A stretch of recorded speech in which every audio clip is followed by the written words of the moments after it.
How's it going, everyone? We are live, ready to go. Gonna be doing some practice to start the day on Interlagos before we hop into a race, because we have not driven on this track in iRacing in some time.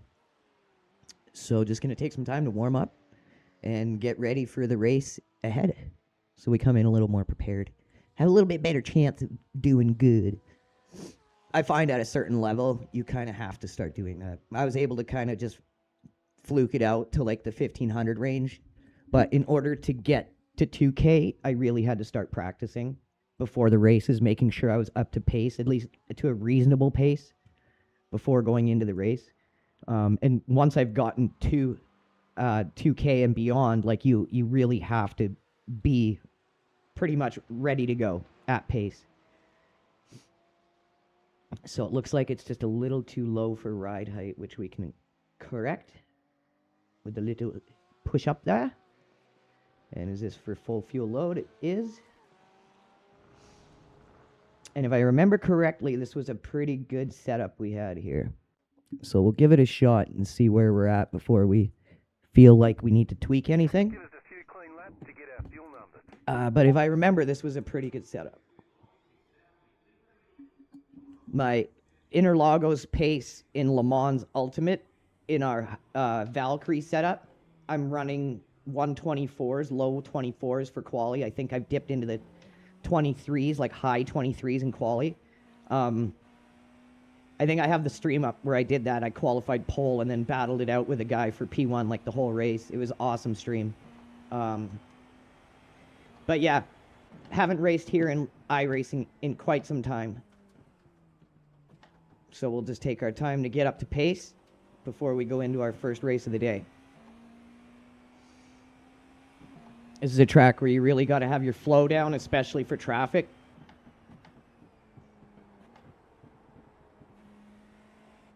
One of my favorite tracks. Started out hating it. Once I figured it out, love it. Had some great races here. And the one in iRacing is a lot easier to be quick here because a lot of these curbs aren't as punishing.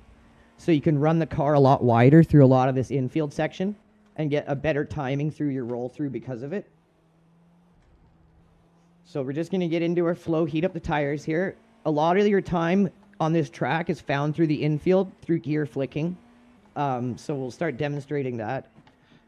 Like this curb here, way less punishing in this game than it is Le Mans.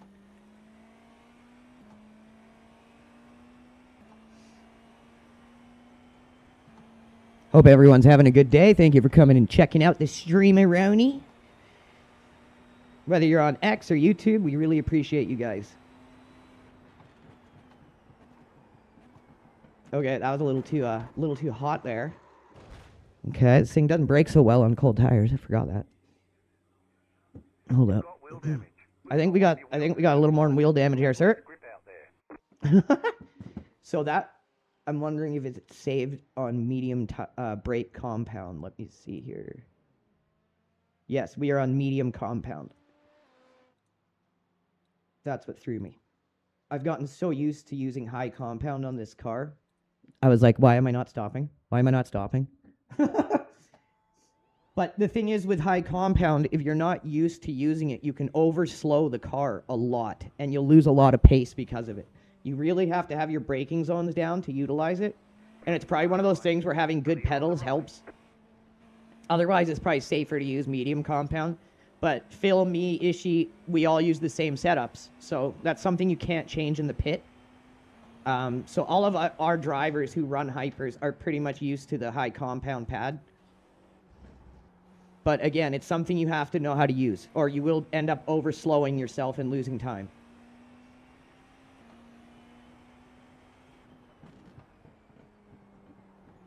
But it really helps when you know how to use it right, because you can just tap the brake and get some really good rotation out of the car.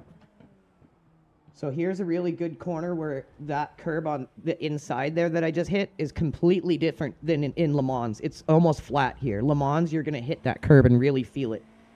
So it really requires a better setup in Le Mans to really be able to flow over these curbs, where in iRacing, they're just practically non-existent. So a lot of the time, on the iRacing version of this track can come from abusing that.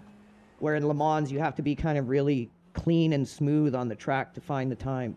So if you can be quick in the Le Mans version, you'll come into iRacing and find a lot more time if you can adapt to the different track scan and the curbs here. It's taken me a while because the first time I raced here in iRacing, I noticed how much faster guys were, and I'm like, wow, what? And then I realized it was because of the curbs.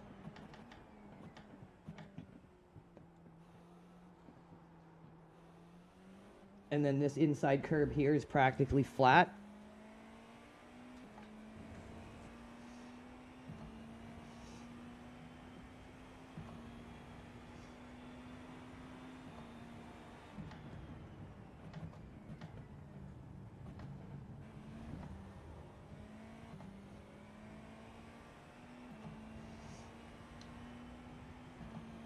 Car 812, just set the fastest lap, 23 points. And then watch as I come through here. You can't do this in Le Mans, but you can do it here. You can go way wide out here, and then you can hook it in and come right over this curb.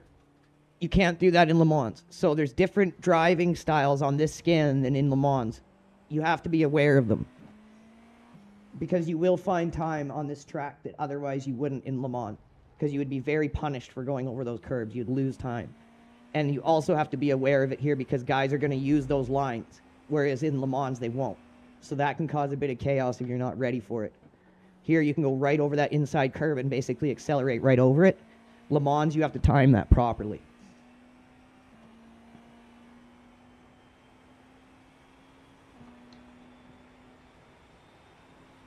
Car on your left, clear on the left. 30.351. Still a little cold on the tires.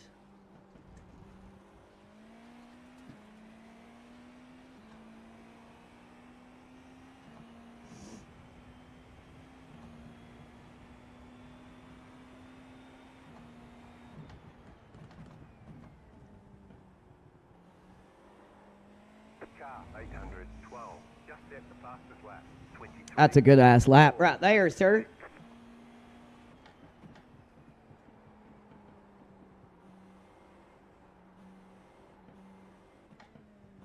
So run it wide, bring it right over the curb here, gear flick into first, back into second, chuck it wide here, flick into first, give it a burp, back into second for the exit. Short shift it through here, run it up wide here, roll it out the hill into first, burp it, get your RPMs right, back into second for the exit, short shift third, short shift fourth. Once you got better grip, you can flat out that while you're short shifting. Bring it in tight on the inside here, roll that curb, back on the throttle.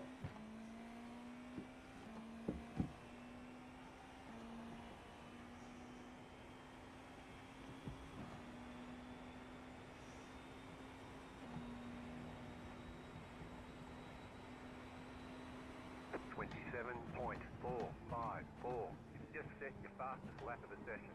We've got our fuel use numbers.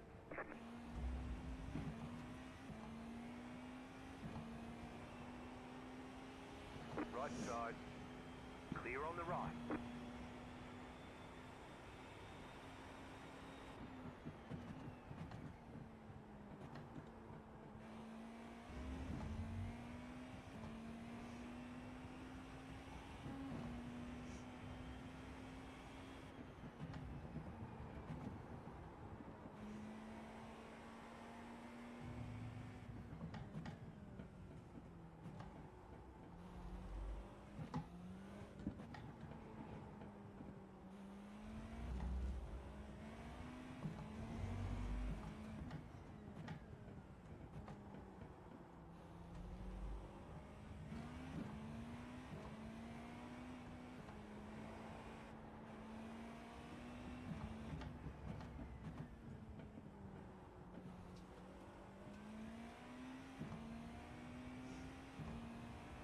See if we can get some grip in our tires and start running some good laps here.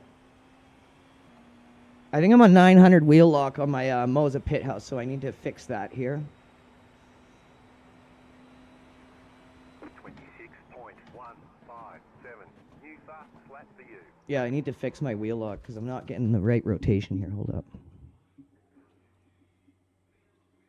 I feel like on this car, a lot of the time, I like a 720. You know what? I am going to experiment with the medium compound here and see if we can really work the timing on it and maybe find more time because of it.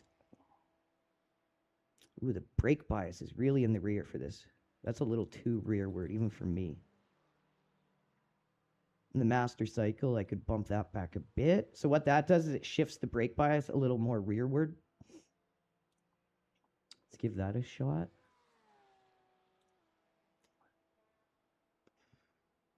I feel like we could drop that just slightly.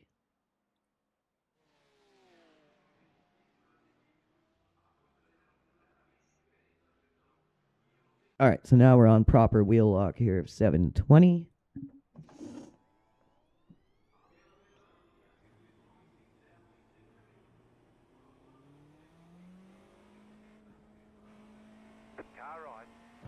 I don't know why it does that, but it's calling the cars that are coming on the track. And if you watched Phil's stream early this morning, it does that. If you're on the track, it'll call the cars in the pit.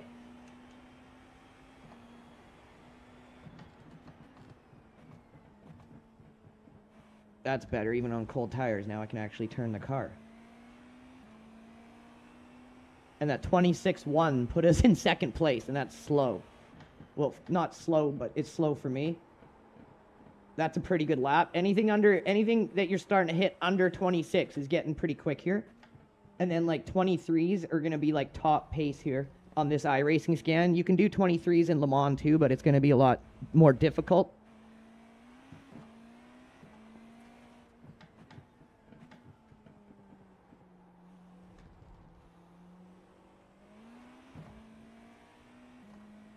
What up, Phil?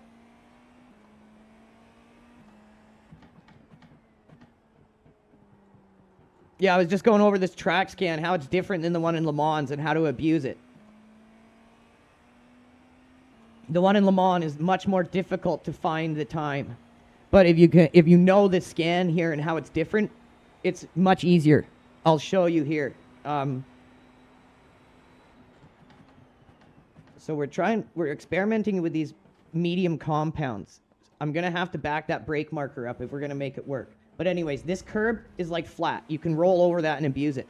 Can't abuse that curb in Le Mans.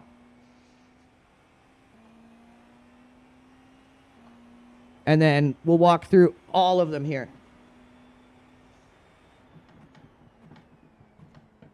So go into second for this.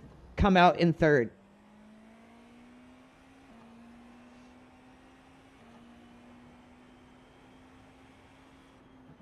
I like going down into fourth to get the turn in and then go into third and power through this corner. In Le Mans, you can't do this. The curb will punish you. Here you can. You go out wide, swing it in over top of this curb too, and then swing it like this through the corner. First for the rotation, second for the exit. This corner, swing it out really wide, go to second, start to roll it through in second, bring it in tight on the curb in first, roll it out in second gear, use first for the rotation. Short shift through here. You can flat out this. Roll it tight over this inside curb. You can't do that as easily in Le Mans. You'll be punished unless the setup makes it work.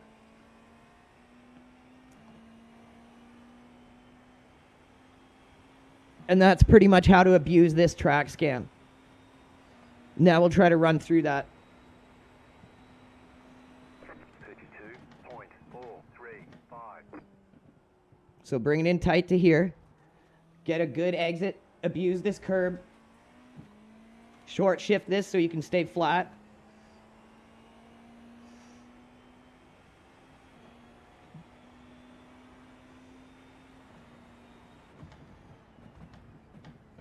Go down to second for the rotation, third for the exit.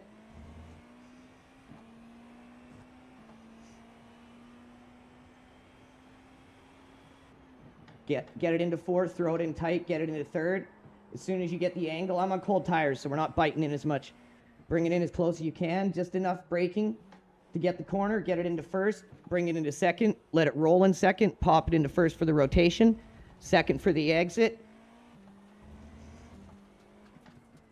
Let it go up wide so you can roll it through the hill here. Second for the exit. short shift and you can flat out this on grip tires. We're still a bit cold.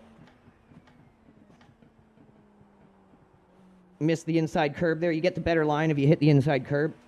But once our tires heat up, then we can start running proper laps here.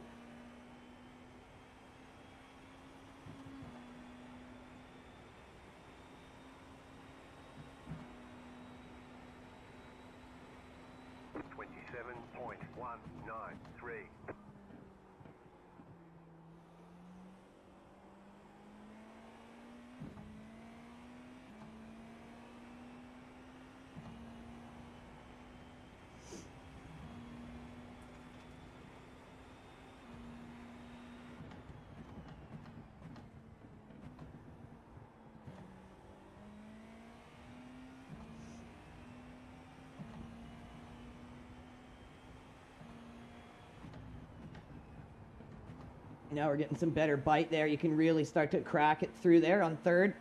Bring it in close. Just enough trail braking to get that rotation. Use first if you have to. But roll through here in second. If you can, use second the whole way if you don't need first for the rotation. Once your tires grip up, you really don't need to be using first in some of these spots. Here you do. I blew that. And once you get warm tires, you will gain time by exiting out of that corner in first, but you have to short shift. Right over that inside curb.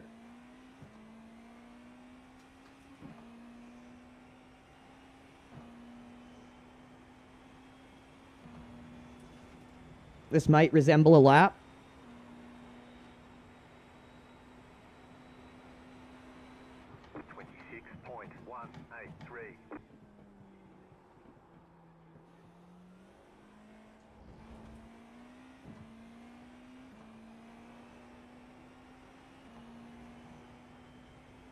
So we're sitting in fourth in this practice server, and we're running slow right now.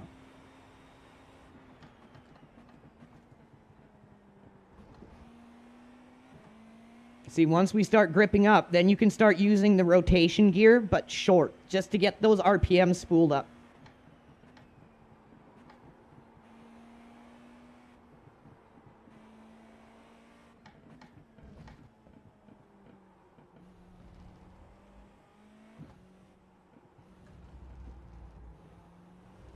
See, as my tires start heating, I'm starting to use the gears differently.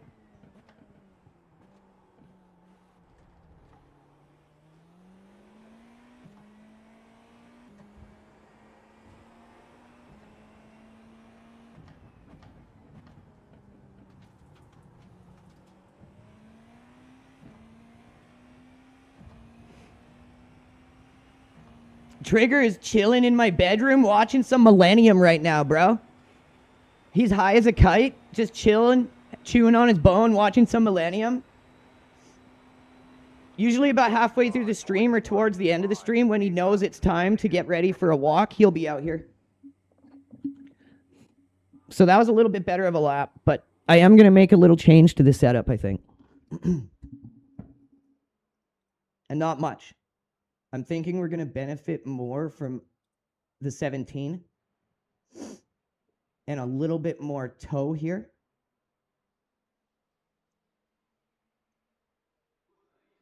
So what's the ARB? We're at a 6 and a 2. I'm going to try a 4 and a 2. But other than that, it's feeling good. Frank Black all day, son. Back to black, boy. But yeah, Trigger will be back. He'll wake up. He'll be like, what shit's going on out here? Y'all racing?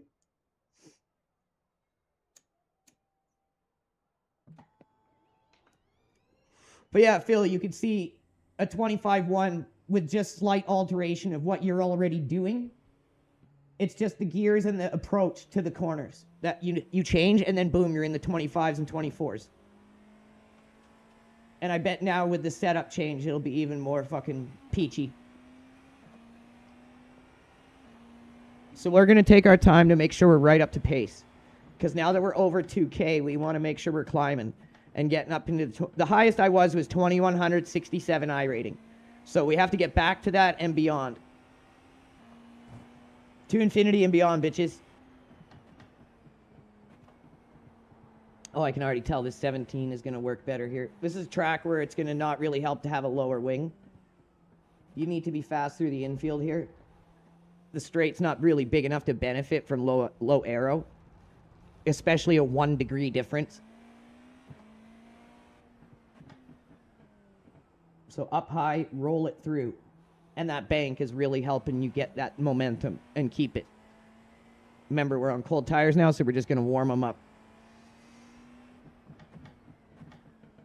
These hypercars, man, they ain't for everyone, but they fun. Once you get the hang of them, they fun. And I tell you, they for me and Phil, we good in these bitches.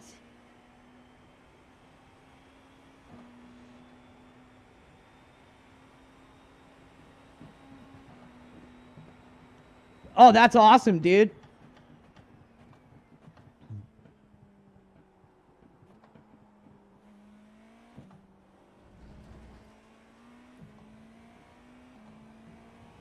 That means you're probably close to the Skip Barber track, right?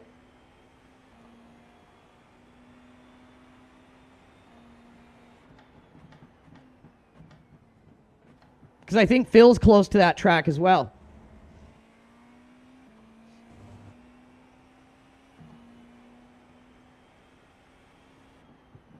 And I think Ishii, too. Oh, bro, Ishii's going to Road Atlanta next Sunday to do a track day himself in his RX-8. It's going to be fucking dope. He's going to stream it if he can.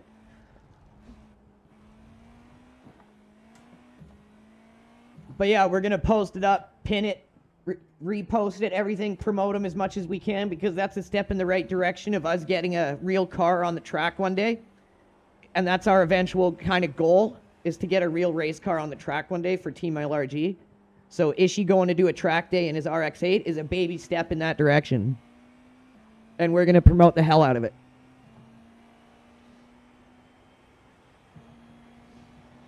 So let's get these tires gripped up, bricked up, baby. Get them tires bricked up.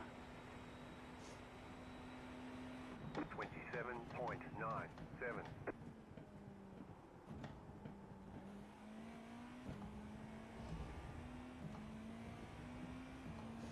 I'm going to tell you right now, this 17-degree wing is going to be faster right out the gate.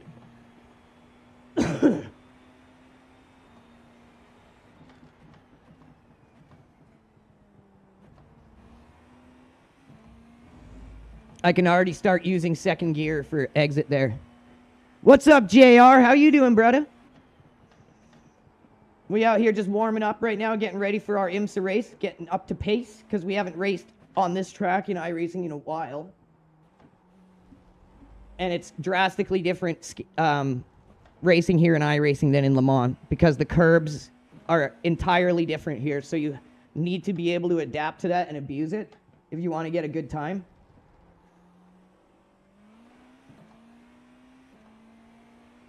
In LMU, you have to be very clean here.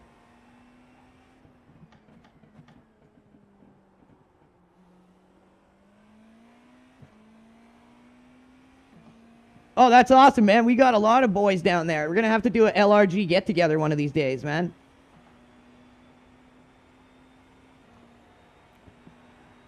I'd make the damn trip. I'd do it. 26.261. How's your races been going lately, Jay?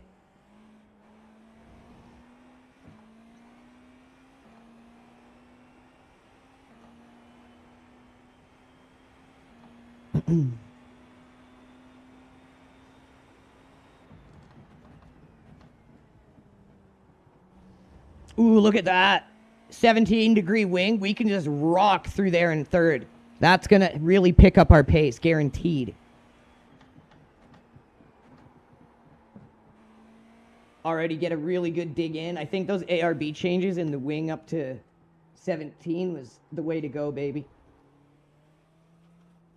I can already tell I'm carrying way more momentum. And this is a track where that is important for pace. Like, I can just let first gear bite there and not even really have to use the brake. I can already start to flat out that.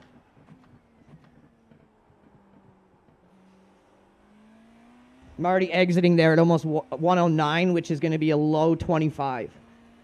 And this is just like our, well, I wouldn't even call it really our third time lap because we were taking it easy explaining the track, which isn't going to heat the tires up like it normally would, but there's a low 25. 25.482.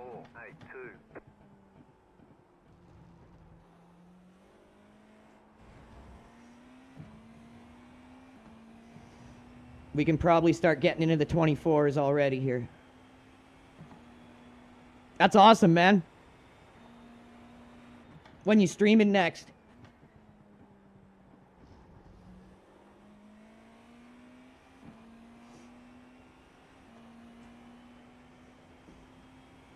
Make sure everyone who's tuned in right now, go check out JR Racing. He's a friend of the team.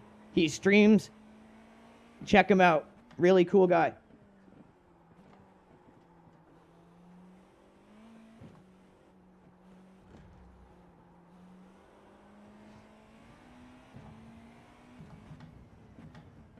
See, now I'm just going to start adjusting how much pressure I'm applying to the brake. And you'll start seeing your time come down drastically from that.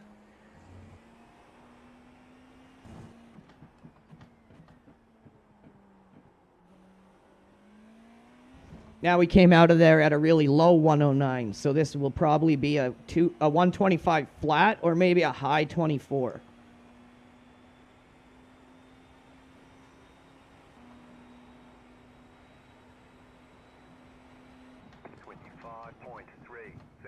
A little off. Need to get a better roll through here. I think maybe using first gear might be the way to go. And then short shift that. I think that probably little adjustment right there might have helped.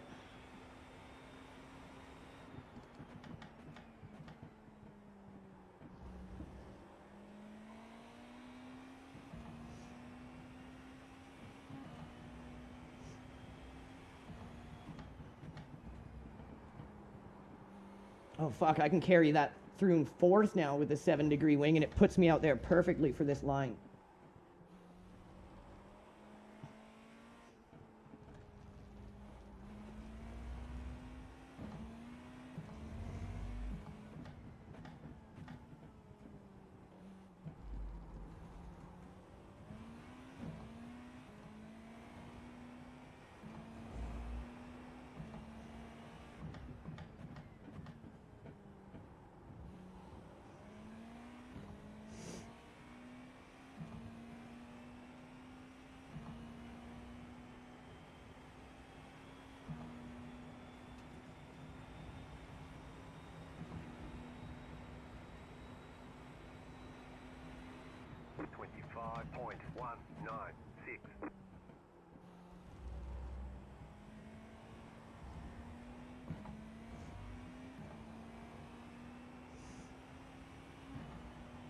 Track must be cold because it's taking a little longer for the tires to heat up.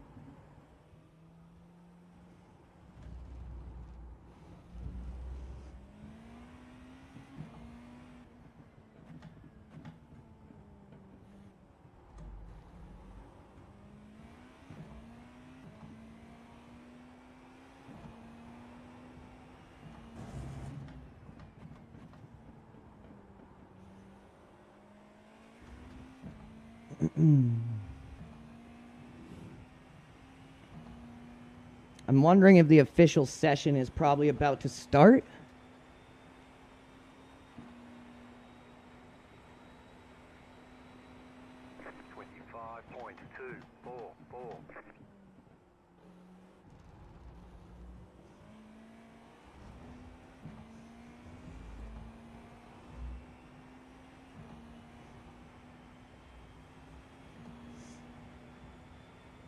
That's probably why there's no one else in here.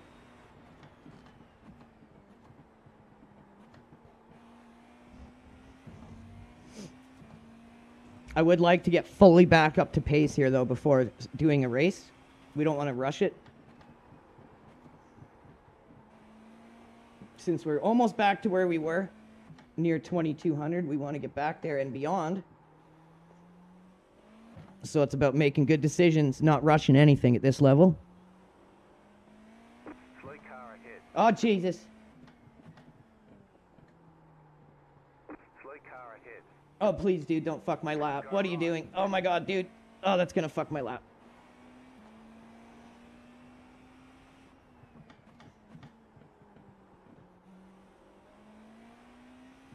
You fuck my lap. What up, Jojo?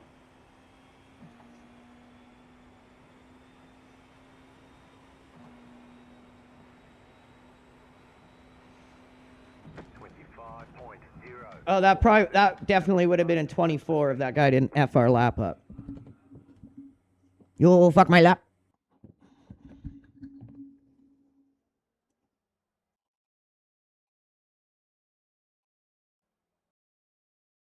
How's Jojo doing, man? How did Jojo, man?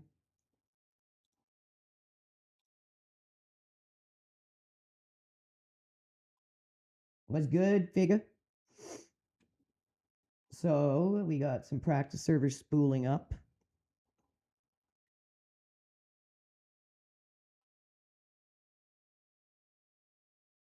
So, is it going to be the fixed one first, I think? The fixed setup race first? 11:45. Yeah, 12:45. So, this one's going to be the one we do first. Fixed setup isn't terrible here, so I'm not too worried about that. And we'll hop in the practice server here. Hopefully it starts filling up and we can get some good practice before race. We out here? You ready? You gonna be ready for Sebring, bro? We gotta bring home a podium at Sebring, 100%, dude. I'm running 47s all day there in the Porsche hypercar, 147s. I know Sebring like the back of my wiener, dude. Or the top of my wiener, whatever. Like, I can't remember what the proper analogy of directional wiener, but either top or back of. I know Sebring like that.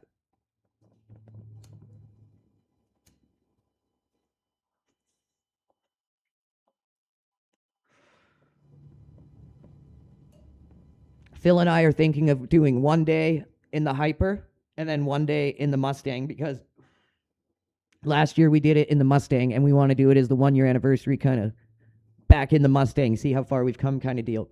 But we have to do it in the hypercar too, because I can bring us a win in the hypercar, 100%. And Phil is just as good in a hypercar, and he's maybe better at Sebring. So if he just puts in a bit of time, he will probably be at my pace easily. And 47s are like top race pace there in a hyper. I'm just gonna be right back. I'm gonna go get a fresh coffee here, guys. I'll be back in 2 minutes. Probably like 2 seconds, actually.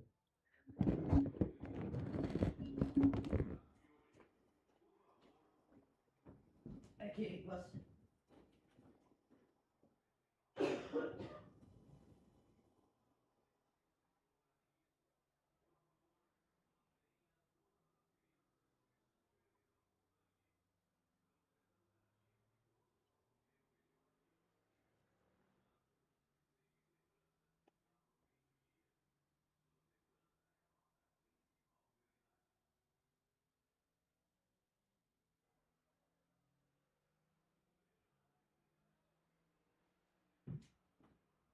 I'm back, kitty puss.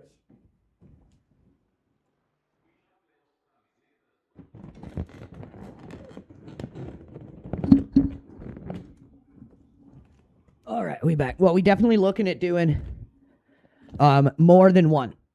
I know it's probably going to be me, Phil, and Ishii in the Hyper, and then me, Phil, and Ishii in the Mustang. But we definitely want to run multiple squads, and we can mingle the driver roster if we need to as well. No, not the Dutch rudder. Hell no, Dutch rudder. And that's right, Jojo. You know how it is, bro. You're an OG. You have a bad performance, you put it behind you, dude. Everyone makes mistakes. Everyone has crash outs. Everyone fucks up, dude. We've all been there. And the way you get over it is you just move on to the next one. And that's what makes you a champion. You don't dwell on it. You learn from it and move on. Dwelling on it never helps. It don't help anyone.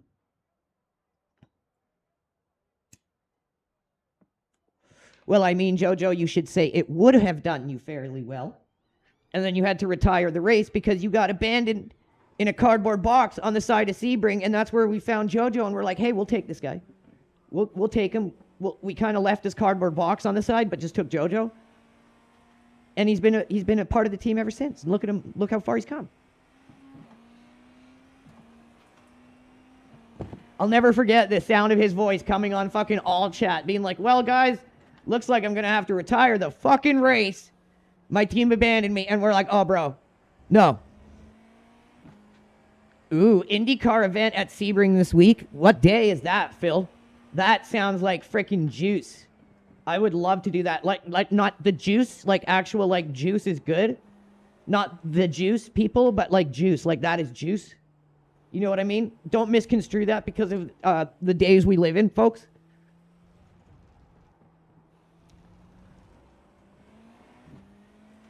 So yeah, the fixed setup, they're running a 17 on this is pretty much what I figured it would be. And the thing with the fixed setups in iRacing is they're very competitive. You will see a lot of the fastest times or some of the top times in Garage 61 most of the time are always fixed setups. So one thing iRacing does very well is provide you with very good setups.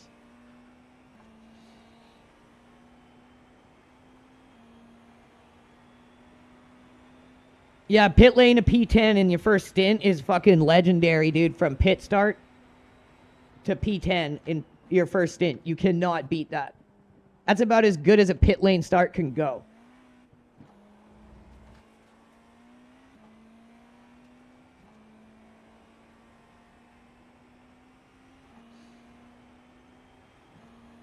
So we got about a half hour till race time, everyone. So we're just warming ourselves up.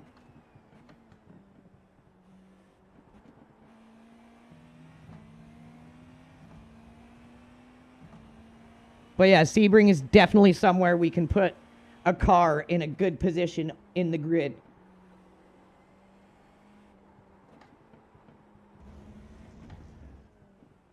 Whether it's the Mustang, a Hyper, or a prototype.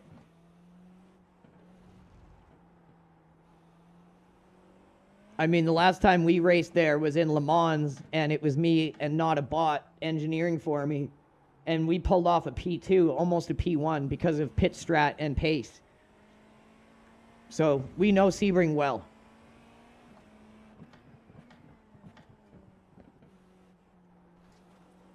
Wow, you can really chuck it over that curb. Wednesday, Friday, Saturday starts.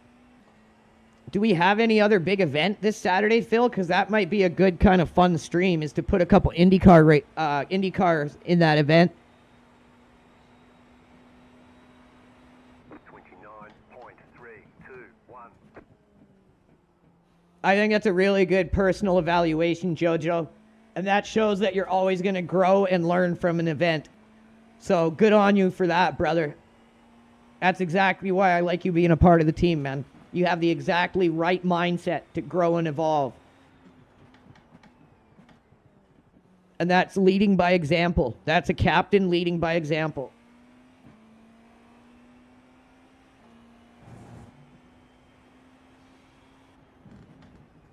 I think a lot of racing is mental, man. And I think you have all the skill in the world. Now it's just about the mental aspect. And believe me, it just came to me and Phil. It'll come to you. You'll eventually find that moment where you can just switch on and become the team captain you're meant to be and just put the team in your backpack. Once you kind of take emotion out of it and just let your skill do what it can. And it'll come to you, man. Because it's not like Phil and I somehow trained it, somehow like mental masters. It just comes to you. You'll have that breakthrough performance and you'll be like, that's it.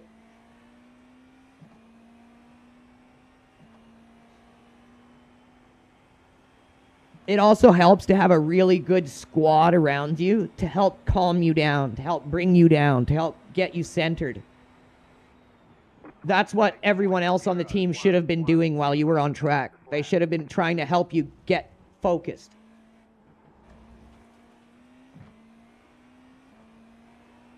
So it's never a single person who causes a loss. It's either a win as a team or a loss as a team. And that's how we work at LRG. There's no blame, only solutions, and we learn from it.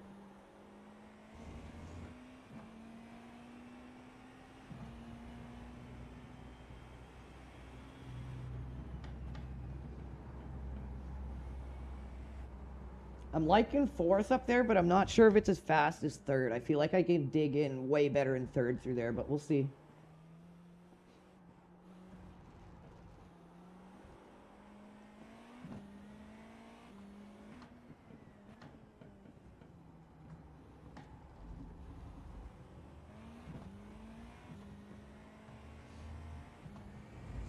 But yeah, smooth is fast through this infield. Maintaining momentum is like smooth is fast, totally. This is a track that's very flow statey.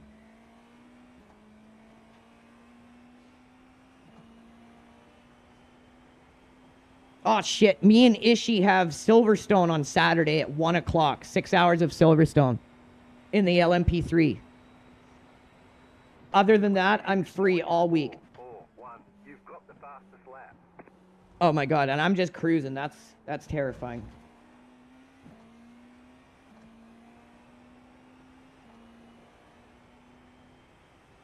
I think there's maybe only GTs in here. That would probably explain it.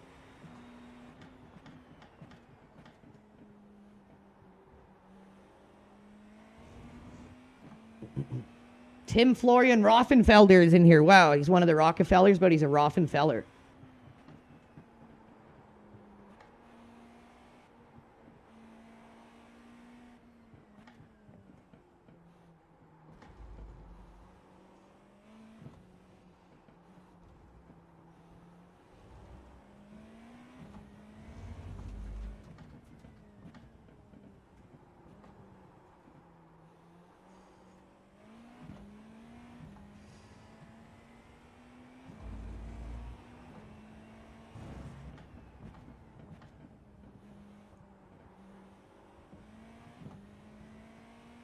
Pablo Gonzalez Barresero, BC Bossy. Crazy ass names, bro. What are these names, bro?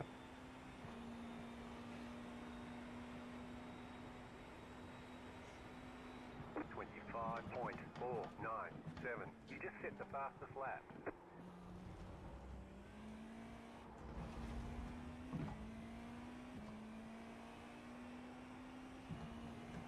You can just cruise out 25s here. You'll do okay without having to push. The LMP2 would be good. Then we can get literally a car of every class into the event. That would be a first for the team, too.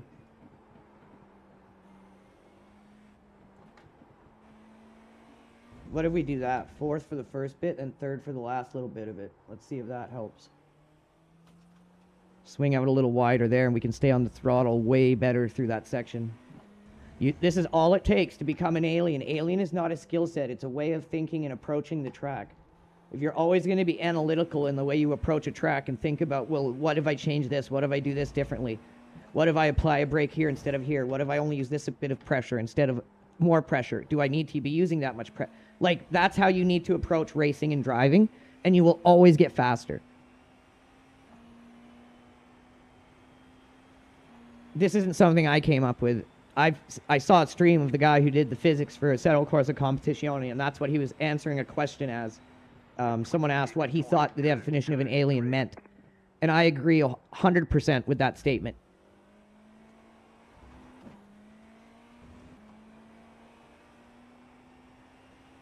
I feel like this fixed setup is good, but I don't think it's using very much lateral traction control, and you can tell it's a little pant shitty. Make you shit your pants a couple times here or there. Otherwise, it's good. I would probably use a bit more traction control on this just so I could be on the throttle a little more comfortably. But we'll make it work. Very good fixed setup, though. Again, Iracing kills it with their fixed setups.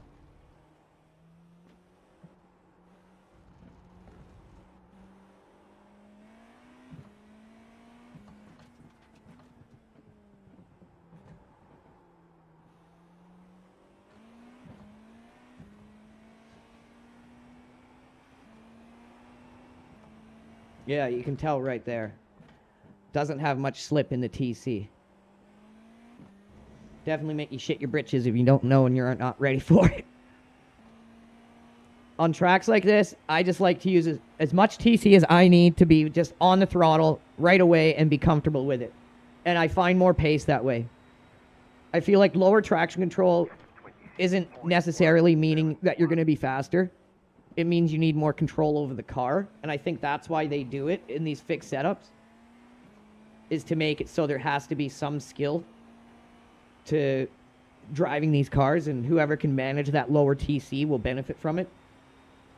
And in that kind of dynamic, I don't mind it at all. But if I'm doing my own setup, then I'm going to obviously use as much TC as I need to just make it as easy as possible for me to get that pace as consistently every lap. And that means not having to worry about skidding the car. A lot of pace will come through confidence, and that confidence is helped with being able to be fully in control of the car at all times. So don't always believe the misconception that less aero or less TC is going to make you faster.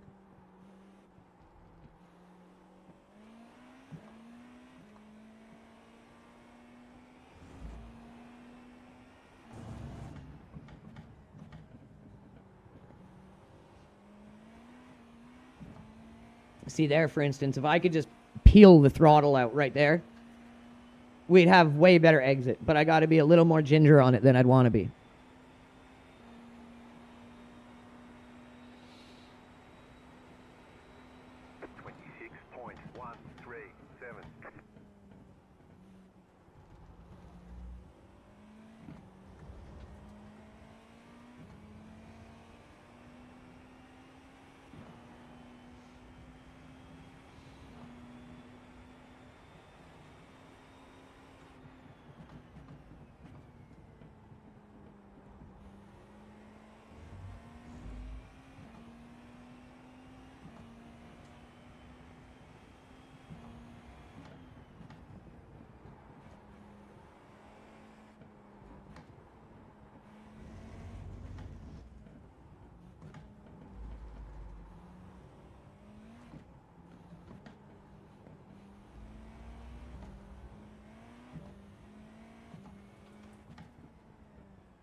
Okay, let's actually start trying to run some pace here.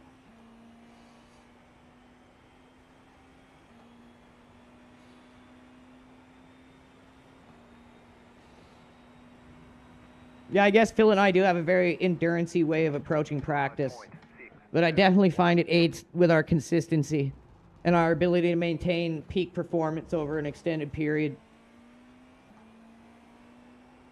Plus, just the nature of streaming every day. Like, I don't feel pressure. I thrive on pressure. I used to feel it. I used to be so nervous streaming in front of so many people. And I think it helped me in the long run. I really do. I think it hardened my resolve to the point where I don't give a fuck who's behind me. And I love being under pressure.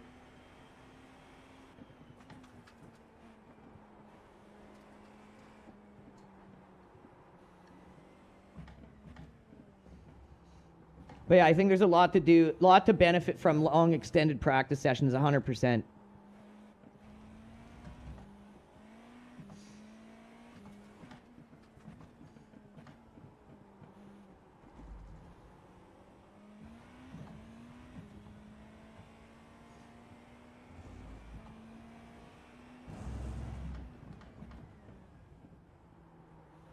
I'm wondering if we can just carry through there in third. And then we get a better exit because we can just stay on the throttle.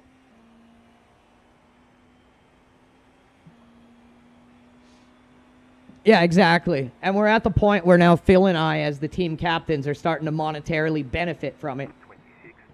So we have that motivation and aspect to it as well. But it's also just personal pride of being a team captain and wanting to be able to put the team on my back in those moments, because that feeling, you can't beat it. It's worth every bit of hard work and extended practice session to be able to put your team on your back and be like, boys, we're fucking winning this.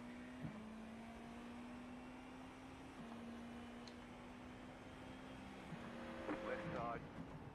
Clear on the left.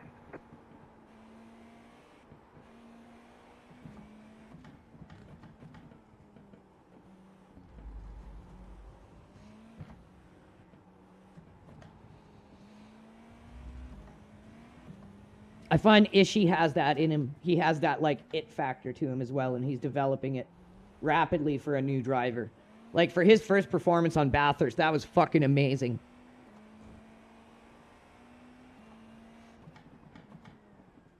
So I have a lot of hope in Ishii. He's going to develop into a very good driver, I think.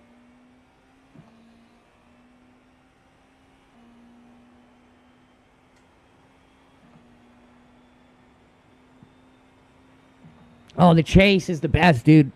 The chase. Hunting your prey down. 5.85.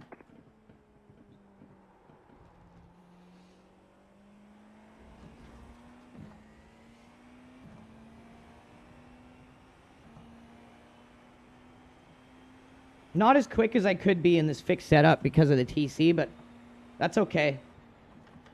We'll get the hang of it.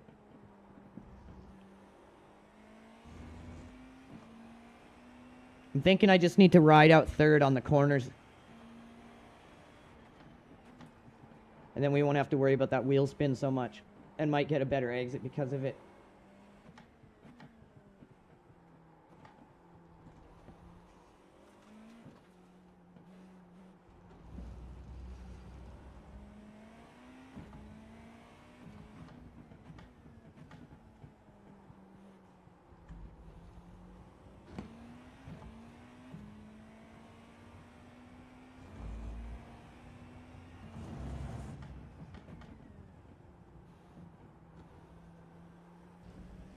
That felt good, but I don't know if it's going to be faster. One thing that is also very important that I feel like Phil and I have and Ishii's getting is the ability to, when it's a special event, you lock in. There's no mistakes. You're not making a fucking unforced error because it's a special event. And that's kind of how I get those 0x, like long fucking prolonged 0x's. Because I'm in that mindset that this is a special event, I'm not fucking up. And then you switch that light switch in your head. And it's a mode and a mindset that you enter at that point.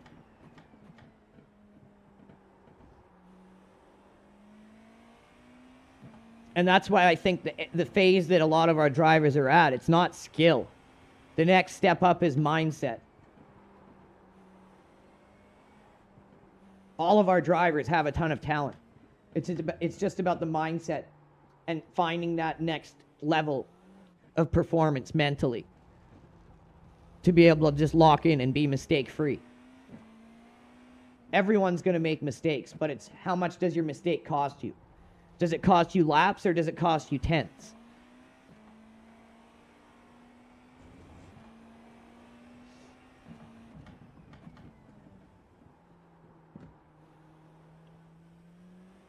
Still not sold on that.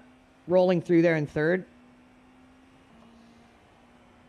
I know if I've got the right traction control settings, I'm popping it out of that corner in second gear, but this fixed setup is a little too squirrely.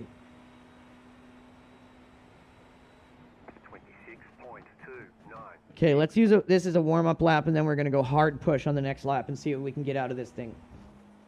Enough jibber-jabbing.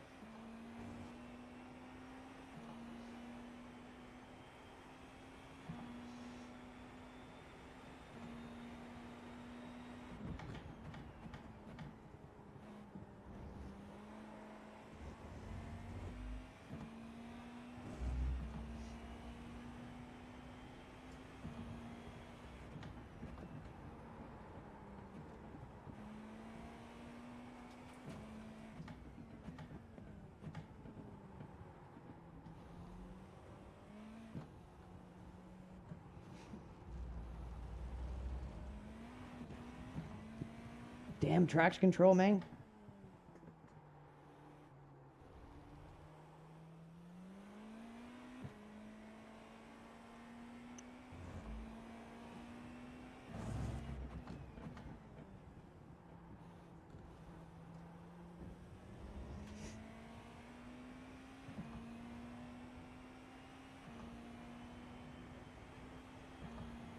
So I think the official session will be open now. So let's exit out of this and get into the official session so we don't forget. 25.25. Oh, that wasn't bad. Fastest lap. 25.2 isn't bad. We'll get into the 24s.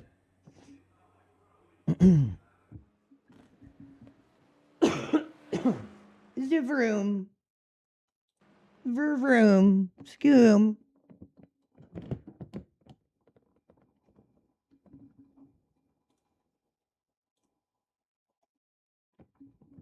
Mm. 22 broskies registered already. Come on, dudes. Let's get some more going here.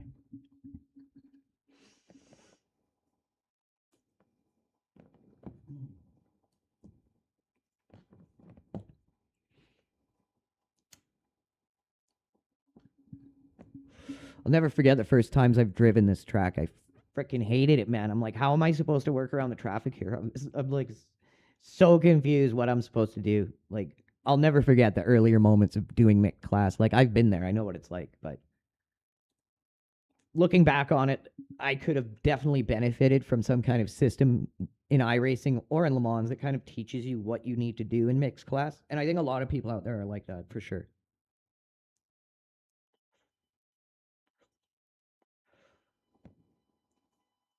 One thing I found that really helped me that I recommend everyone do who does mixed class, whether you're doing it in AI or in a real race, do it in AI first, obviously.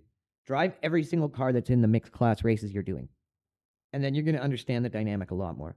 That's how I can pull off passes in like really close distances, I think better than I would be able to if I hadn't done it, because I understand the race dynamic more. Because I know what it's like to be in a GT3 getting passed by a hypercar. I know what it's like to be a hypercar passing GT3s.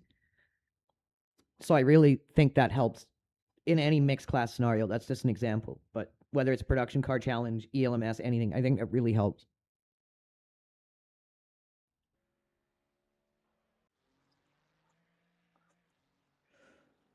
It allows you to try to aid in the flow of the race.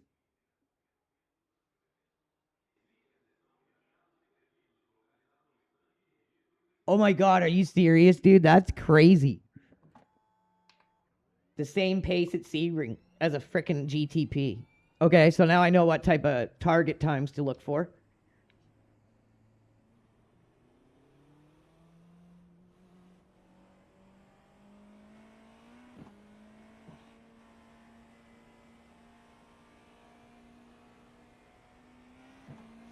I have PTSD of this pit lane from the one in Le Mans. It's absolutely ridiculous.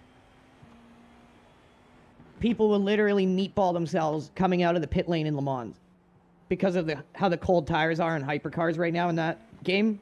And then that pit lane in Le Mans, it's not like as easy as this one.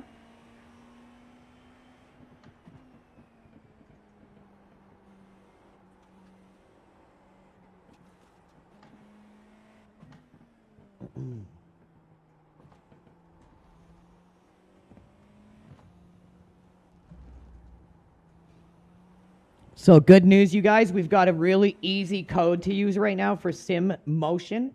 Cockpits, peripherals, everything built in the US. And they are epically good. Our other team captain in the States, Phil, has one of their cockpits. And we have nothing but good things to say about it. And as well as their shipping and customer support. So all you need to do is either go and use the link in the description of this video to get the 5% off anything sim motion. Or you can just use the code Phil at checkout. The name Phil. Phil. Super simple. Even us smooth brain Tism boys can spell it. Get you 5% off anything on their website. So utilize it. And we have the same thing for SRP-PRO as well. Go to their site, use the code LEGACY. It will get you 5% off anything SRP-PRO. From their top of the line pedals to a pair of gloves to a rug mat, 5% off anything.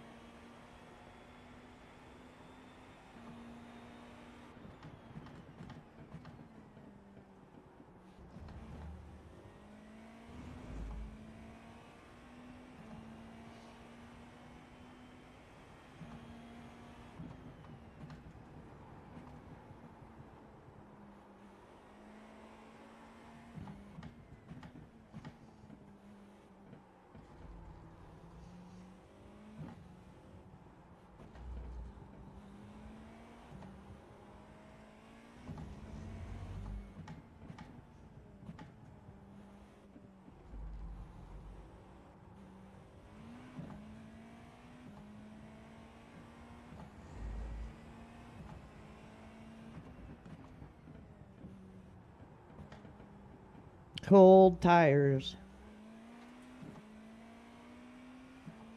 Give me that grip. Give me the grits.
You just set the fastest lap.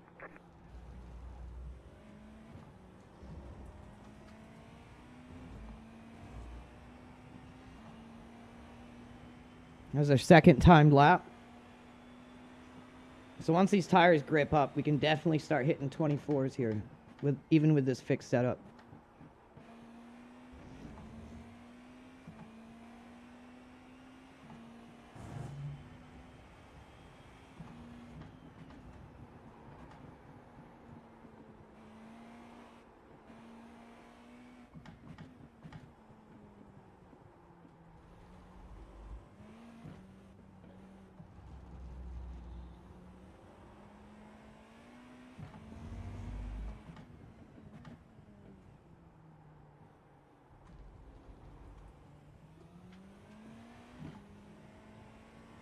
This track's very rhythmic.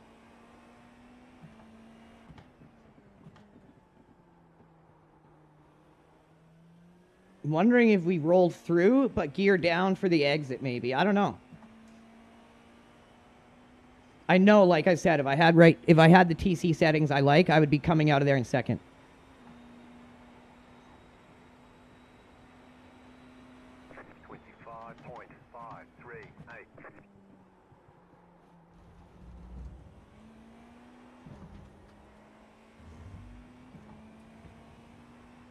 It's the only thing I'm not 100% liking about this fixed setup. I would just use a little more traction control, but again, I can see why they do it in fixed setup races.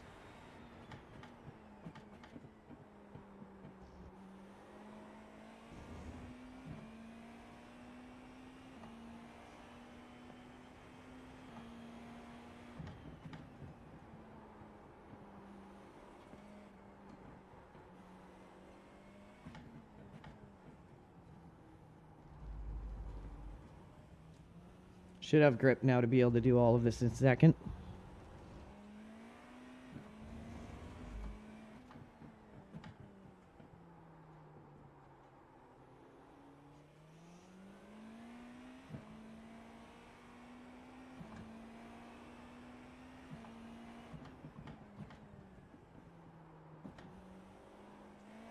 Whoa, it's just the car is so fishy with this TC setting.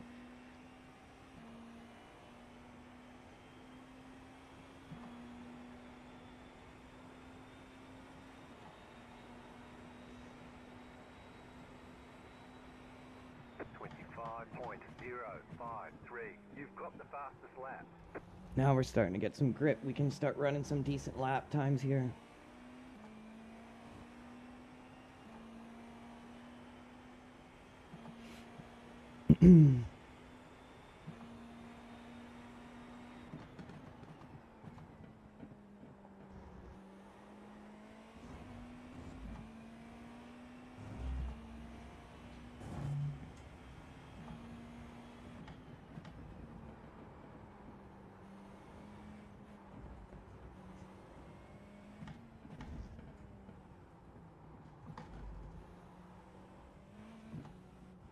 Overshot that a bit, so had to adapt by going down into first to save our time.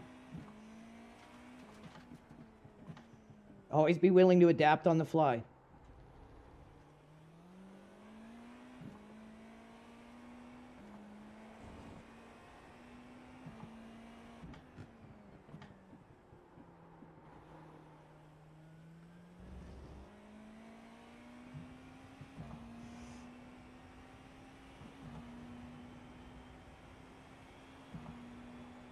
Mm.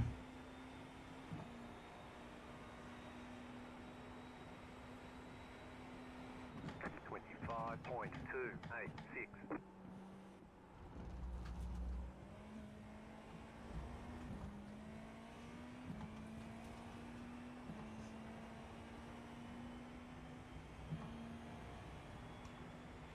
There's only one other hypercar in here.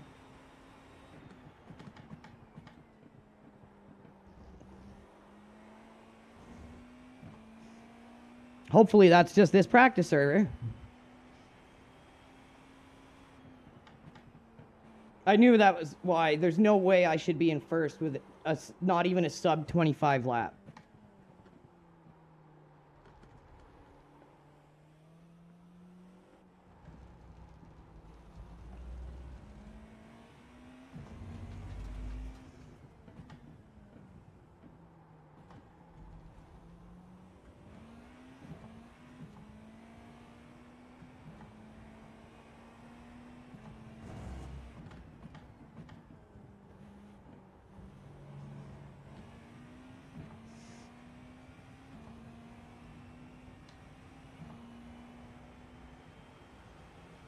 Car right. Clear.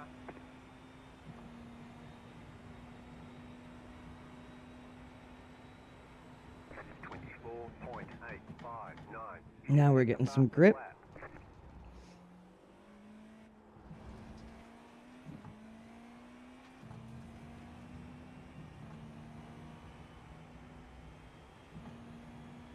Now we're starting to get a little quick again. Just had to get used to this fixed setup.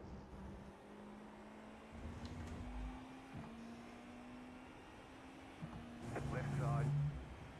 Clear on the left.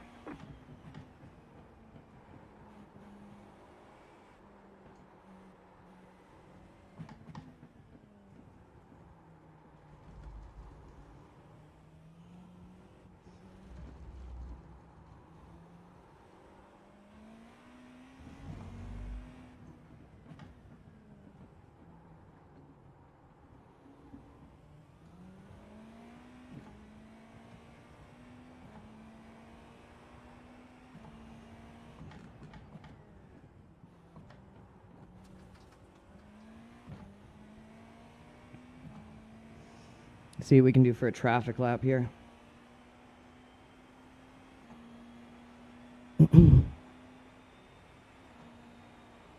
Got about 9 minutes until the start of the race, guys. 25.457.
If we can keep low 25s with some 24s in a fixed, I'll be okay with that.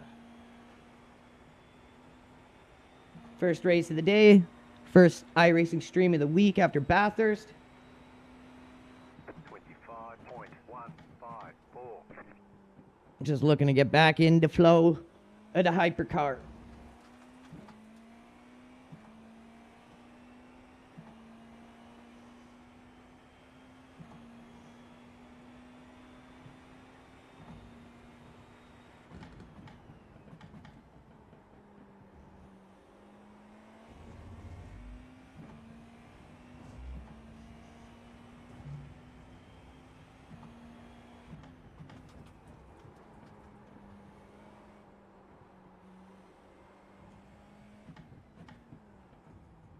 And yeah, if you guys didn't see our BANTER stream, make sure you go and watch it. We have it live on X still.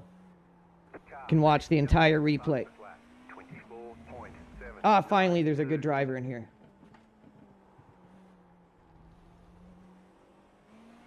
Tons of action, tons of drama. You'll never guess where we finished. You'll never guess where we could have finished. So watch it back. 100% worth it.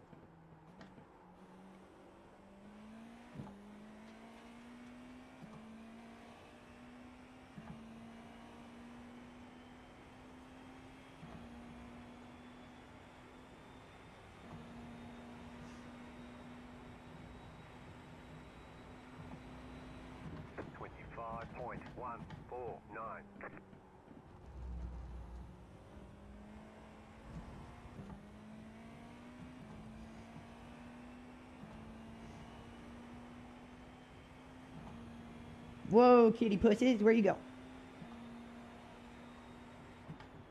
I wonder if she showed up on pedal cam when she did that. She distracted the shit out of me there. You crazy puss. Alright, I'll be right back. I'm gonna go maintenance P, because we got 5 minutes until the event starts. Let me exit out here and get into the pits in case someone goes wide and hits me and they'll be like, oh, what the hell were you sitting there, feller? Alright, I'll be right back.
All right, we back.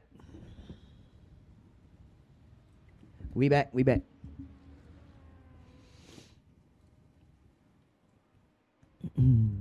Wonder what kind of pace we're going to see in this race today. Thank you, everyone, tuning in. We got over 1,000 viewers on X. We're sitting at 26 concurrent on YouTube. Really appreciate it, guys. If you're new to our YouTube, make sure you subscribe. Make sure you like it. If you like it, if you hate it, be like, I hate this shit, and hit the dislike. And if you really love us, subscribe. Go check out the rest of our bros too. Phil streams every morning, co-captain of the team from the US. Check out his X account as well. And then our boy Ishi. Check out Ishi as well. What I'll do is I'll update the links in our descriptions to add our other streamers as well from our team.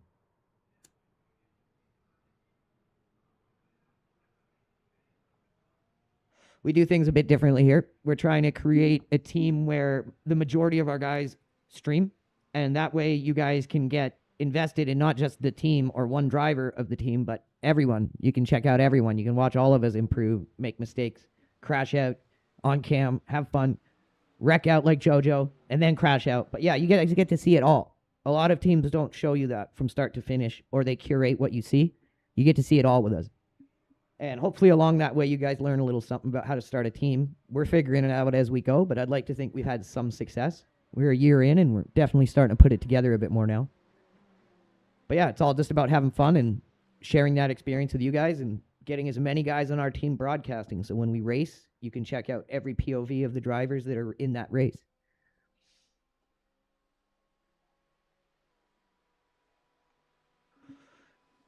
Ronaldo Carlos out there aliening it up. But yeah, you can see, like, this is kind of the average. This is getting fast. Like, once you're sub 25.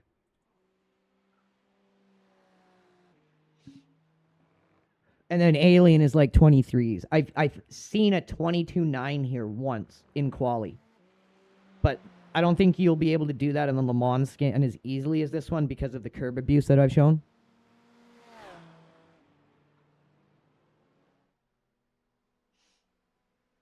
So what I'm thinking we're going to do, so we're going to do one IMSA race, and then we're going to do the SCCA go-karts on the Nords to end the stream. Oh, shit, he overshot it. Oh, it's because the event's starting. He's probably pulling over to get ready. I know, if I was him, that's what I'd be saying I did. I'd be like, that was on purpose, bro. I did that on purpose. Event's coming. Meant to do it.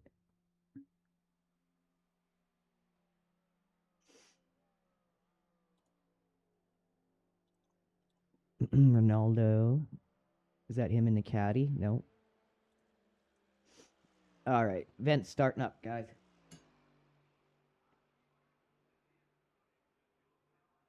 Just waiting for the race button to pop up. Man, that FPS issue that we were having was 100% because of the new Bathurst scan. I believe there's like a memory leak happening with it because now I'm back to my normal FPS of like 160. Bathurst, we started out getting decent FPS, even in the SimuCube one. Phil and I both had this happen. And then as the race went, our FPS just went to shit. So definitely a track thing. That new scan has some type of memory leak happening with it, I think. Awesome new rescan. Or not rescan of the track, just retexturing. But it looks way better than the old one. I'm not sure what you would call it, but you guys know what I mean. Whatever they did to it, upgraded the visual fidelity of it, but I believe there's some kind of memory leak there because I'm getting no issue with FPS like I was this weekend at Bathurst in both the 12 and the SimuCube. And it wasn't just me, it was all our drivers. Issue was smart. He turned his graphics down like beforehand, like genius mode. But that's because we told him. Phil and I didn't know, and we just got hit with the shit.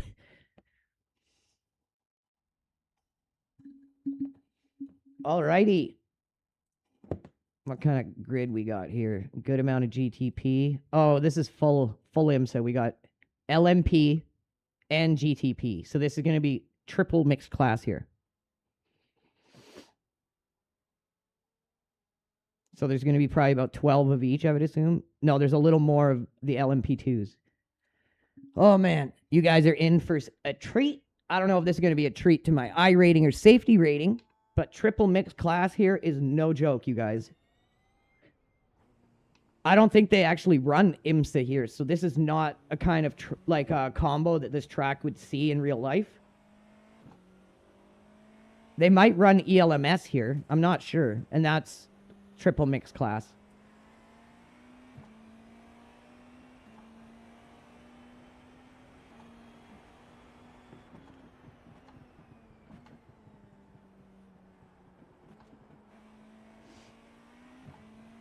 And because of this being a lot of windy stuff, the LMP2s are pretty quick here as well. especially if you have like slower hypercar drivers. And a good LMP2 driver here can do like a 28, a little quicker than that maybe, because they're just as fast as us through the windy stuff. And then if you have like a slow hypercar who's only hitting like 27s or maybe 26s, that gets really chaotic. You got to be quick if you've got these LMP2 guys on you. He can go if he wants. Go ahead, bro. We're chilling. Clear.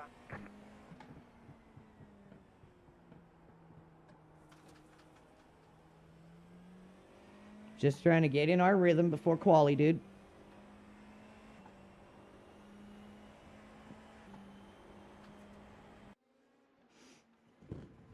Alrighty, here we go, guys. This is going to be wild. Hopefully, like, in a good way. We're going to have to be switched on here, that's for damn sure.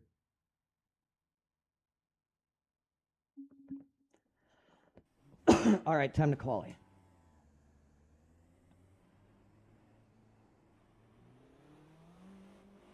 So we'll go out, warm our tires.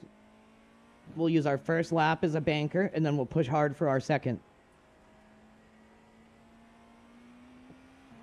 I'm slowly getting better at qualifying, but I'm not the greatest at it. That's one of the weaknesses of all of us on the team is qualifying, but we're getting better and better. We always perform better in the race than we do in quali. It's a thing that's kind of through all of our drivers on the roster, which is something we all have to work on.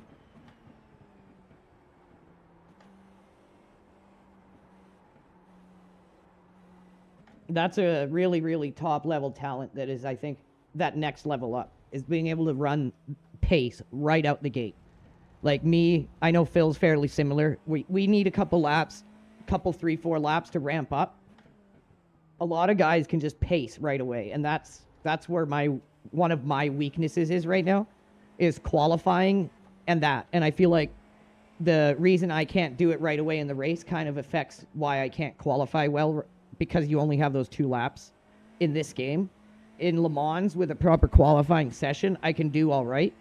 I'm starting to be able to qualify usually in the top portion of the grid in Le Mans because I have that ramp up time. But in iRacing, with the 2 flying laps, I don't do as well.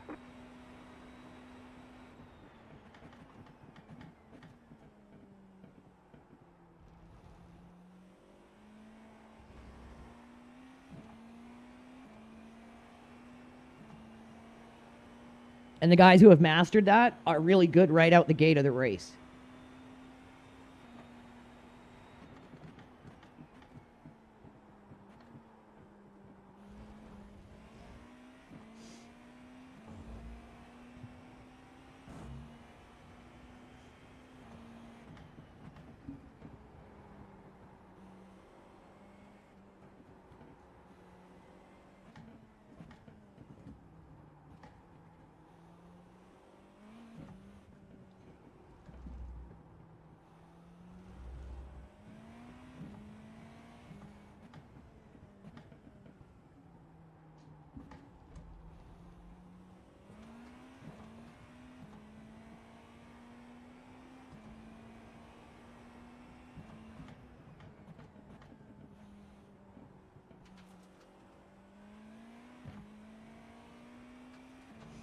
All right, get the safe banker in, and now we'll push a little harder for our second lap. One more lap. 26.864.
flag, checker flag.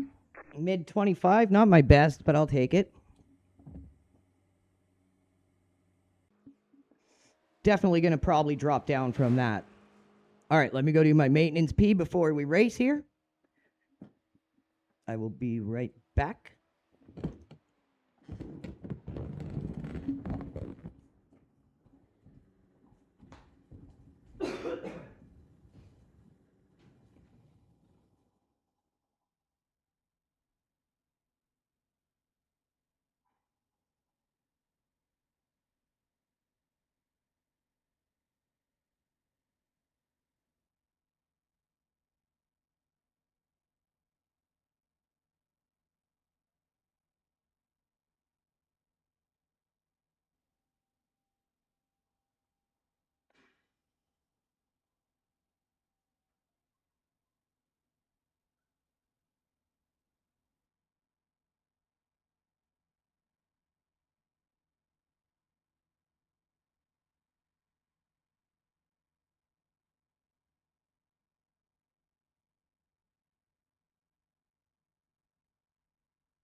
Oh, all right, we back.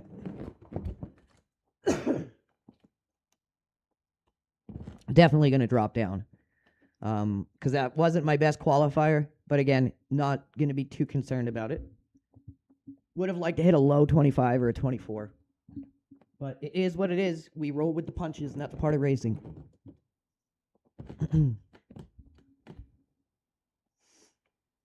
We shall see how we do. So I think this is the 35-minute one. I'm thinking we have to pit here, even though it's 35 and not the 45. I think the fixed series is 35 minutes and the open series is 45. Generally, that's how it works in iRacing. The open series is always a little longer.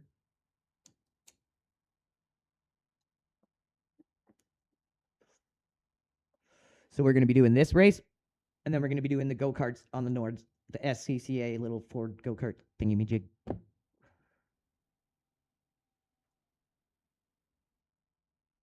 going to be a bad day for my iRating when we get in that cart. I know the ring really well. I don't know the go-kart too well, per se. I mean, I used to drive the shit out of that car when I started iRacing, but then I kind of got a little bit of a brain in my head and stopped. I find once you get to 1500, you can't just kind of be impulsively doing series that you want to do. You got to kind of hone in on ones you're good at, practice, get up to pace, warm up before you race, and then you'll start climbing beyond that.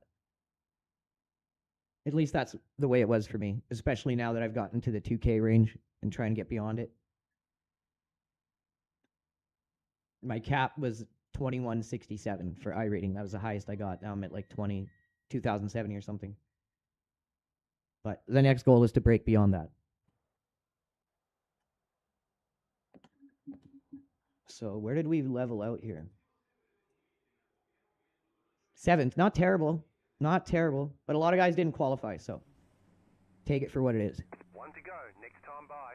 Line up on the left side. The estimated strength of field is 1,993. 1993 SOF. Man, this is the OG Jurassic Park SOF right here, son.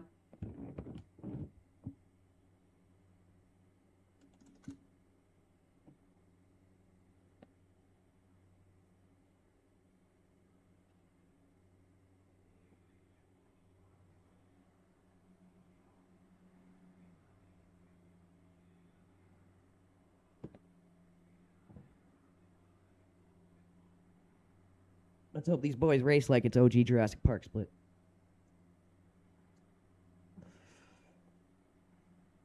Really appreciate all you guys checking our channel out. Sitting at like 30 concurrent for the last 2 streams. I really appreciate it.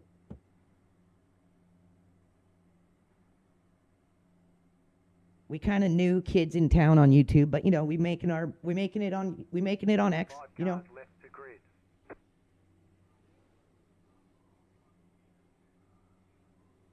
Harvey Weinstein is, or no, Harvey Hayward, sorry. He said, good luck, have fun, everyone.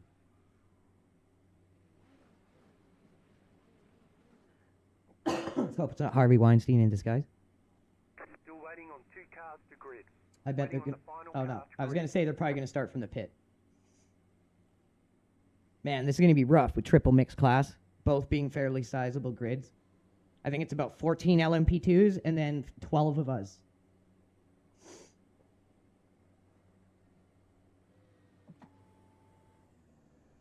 All right, let's get it.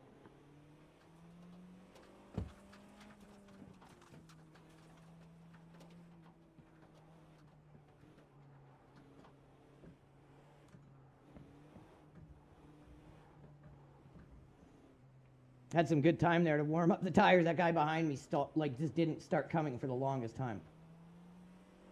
You know, I'm like that. I don't start coming for the longest time too, but not in racing. I'm always going to come right away. Catch up, 25 car. I'm always going to come when I'm supposed to, you know? What are you doing, bro?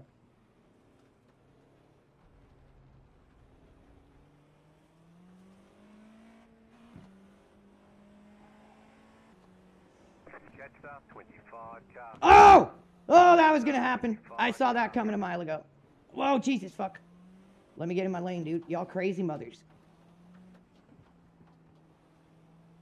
Not so OG Jurassic Park yet, per se. So I've spotted some potential weaponized tism in here, so we're going to have to be careful. Definitely some weaponized tism. Phil had his share of weaponized tism this morning, so we want to try to avoid it. Some you can, some you cannot. It's just the way of the world. Green, stay focused. And kind of the microcosm of the world within iRacing, per se. What are we doing here, boys, in the pit lane here? Just kind of hanging out here, chilling. Hit the fucking wall. Those car is off. Green flag, green flag. All right, since we have some weaponized tism around us, I don't care if these boys get ahead. Let's let them go. Slot in. All right. Clear. And the weaponized tism is already beginning to take action on each other.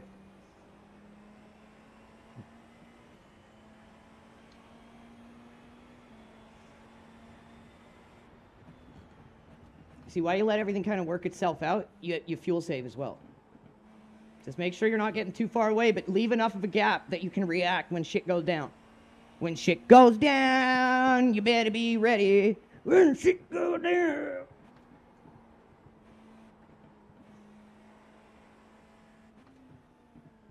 When the shit go down. When the shit go down, you better be ready. That's like most of iRacing. Like, if you listen to Cypress Hill and you take their words of advice, you will be ready when the shit goes down.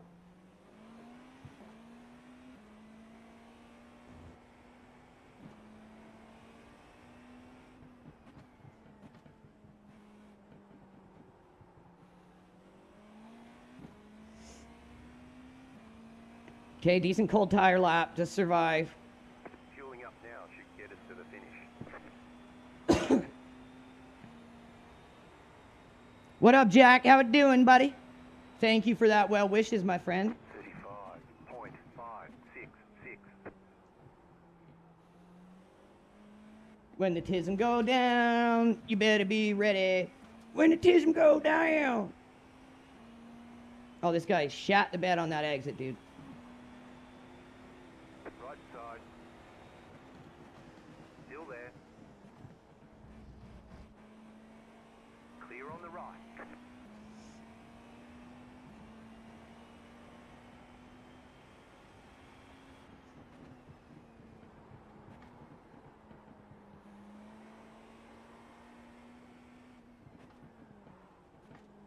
Oh, when the tism go down, you better be ready.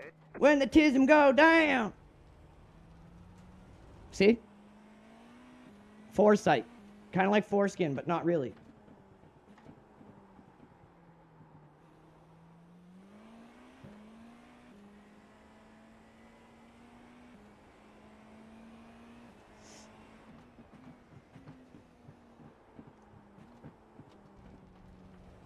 Oh, this tism motherfucker Car right. Clear on the just right. destroyed our car.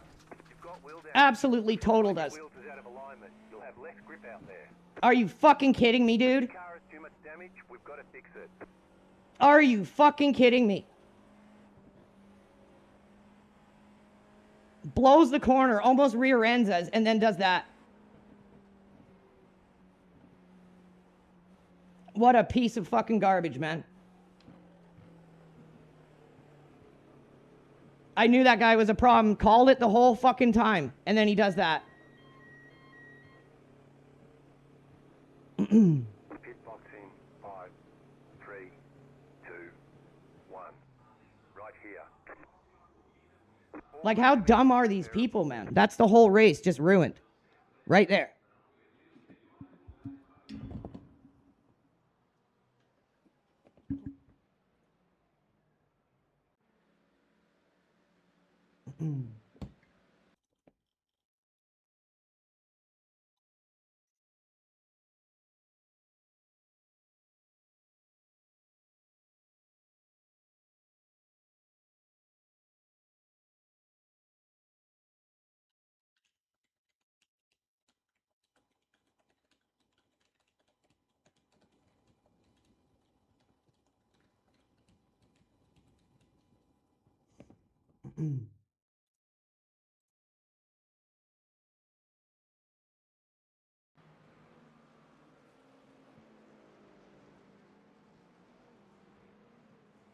Almost rear ends me, makes me have to run wide to survive, and then does that. What a fucking pile of garbage, man. Like, that looked intentional. 100% that looked intentional.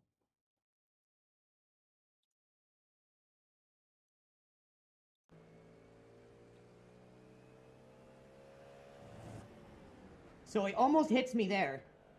I have to go wide and slow. Oh yeah, like he did that 100%. He did that 100% intentionally.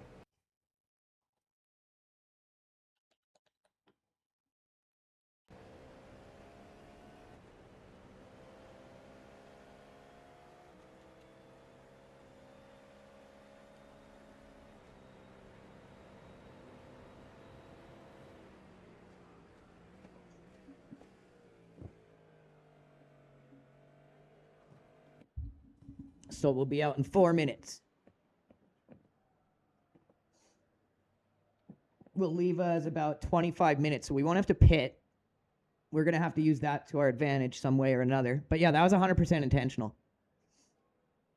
Dude literally creates a situation where we have to overslow ourselves by having to overshoot the corner to not get hit by him.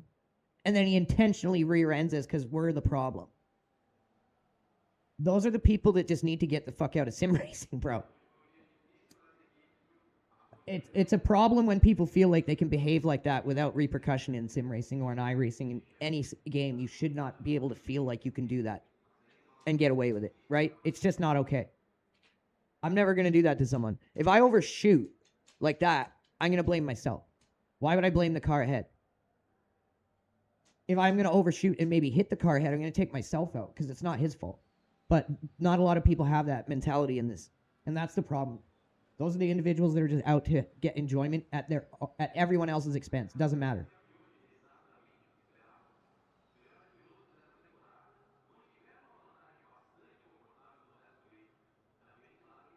But good news.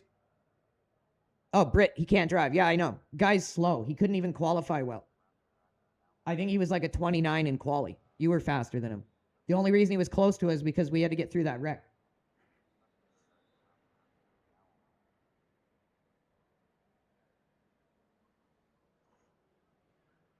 But these are the people that really cause problems in sim racing, are the ones who act out against others because of some conceived thing in their mind that you did to them. It's like, bro, you launched in on me and almost hit me. I had to go really wide there, gear to first, to make sure you didn't hit me. And then what do? You line your car up behind me and gun it into the back of me. I wouldn't do that because I don't know if that's going to wreck my car. So for someone to do that with confidence, That tells me they've done it enough to know exactly how to do it without wrecking their fucking car. And that right there is a problem. But it also tells me that the report will likely be acted upon because you don't wake up one day and do that. The only way we can fix the problem is by reporting it, by continuing to put a spotlight on it, and the way you don't fix it is by stop racing. So we just file it into the report, send in the report, move on.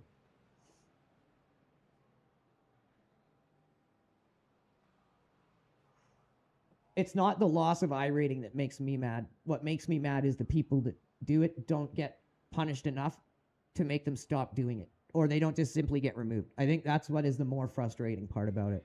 Because I can gain I rating back. I know that. That's not the problem. It's more or less the principle of the thing. And how iRacing chooses to handle it. I think it's time to evolve that. The protest system in its current form works great if you're talking about people who genuinely want to learn. And who make mistakes. They'll want to learn. They will benefit from the current protest system. But there's too many people out there who game it and who don't want to learn. And those people will never benefit from a soft touch approach. And I think how you evolve the protest system is you have to differentiate the different groups of people. And approach each of those different groups differently. And I think you would see the current protest system benefit from that, especially.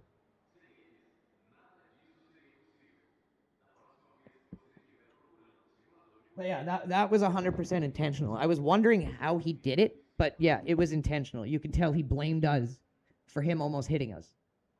And then that was how he handled it. But not a problem. First race of the day, chalk it into the reports. We file the reports. We got 25 minutes left of race time. We'll see where we can finish. That's all you can do.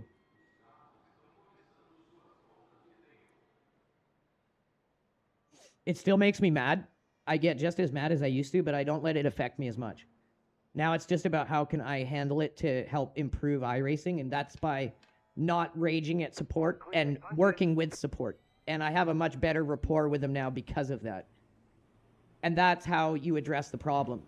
You don't address it by just freaking out and raging. You'll never get anywhere with that. They'll never listen to you. And that's kind of where I was at for the longest time. Right side. Clear on the right.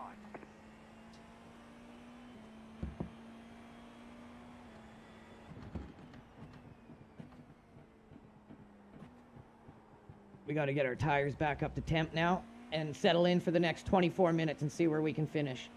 But 6 minutes here is like a ton of laps down because the laps are quick here.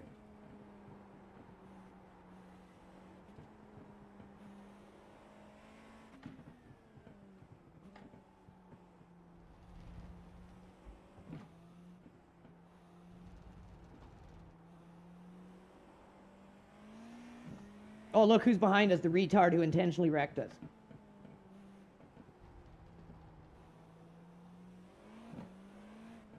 Car on your left. Clear on the left.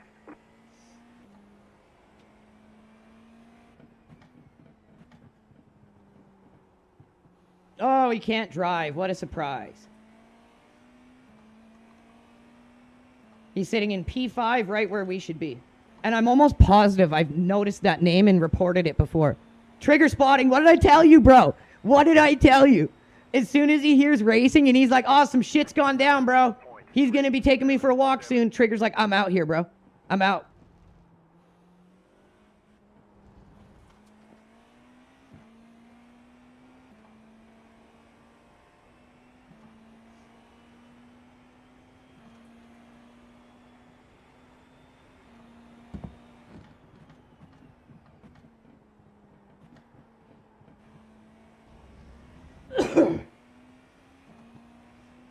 Well, that's the thing. A lot of people there might have just inted him back, right? A lot of people act like that, but I have a little more control over my impulses. And you can tell he got around me and he's like, oh shit. It's like, well, maybe you should have thought about that. You're lucky I am who I am, and I'm not just going to ruin your race back. I have a bit more maturity than that. I'm just going to report you so you get banned.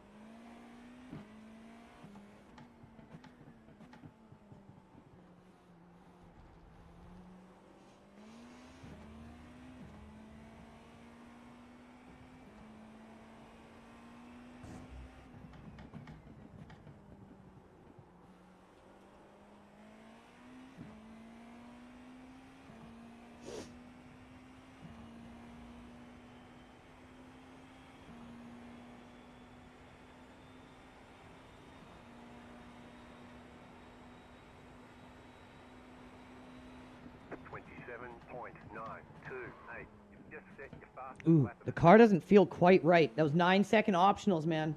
I hate that about this game, is the optional system is so hard to tell what do you have to take, what don't you have to take. I remember during the SPA 6 hour we did in LMP2 last year, we had an 11-second optional, and it was costing us about 30 kilometers an hour on the straight, and we couldn't figure out what it was for the longest time. Because why would we attribute that to an 11-second optional? But then we decided to just take it in the next pit, and of course our time came back, and we were like, what? I've had a 38-minute optional, and the car was completely undrivable. Like, I mean, tires were still sideways on it. So it's a little confusing sometimes. It's best to just take it. But it definitely feels a little squirrely at the back still.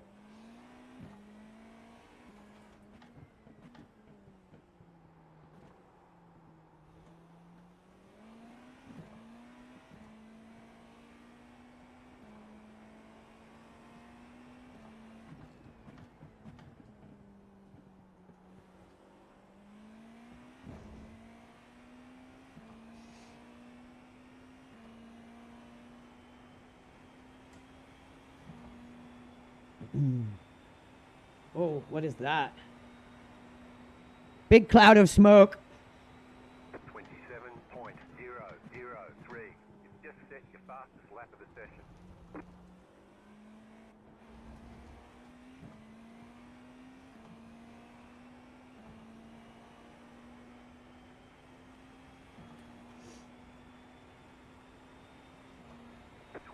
To go. And I'm not sure how he could run into the back of my car that hard that he meatballs me, but takes no damage himself. And that's what I mean. You have to know exactly how to do that shit, or you're just going to take yourself out.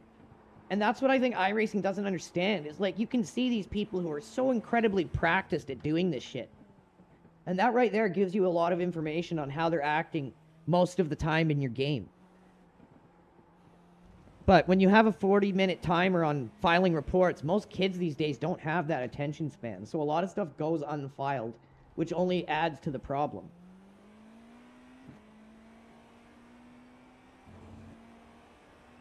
It's one thing I always say is file your reports. Take your time and file your reports.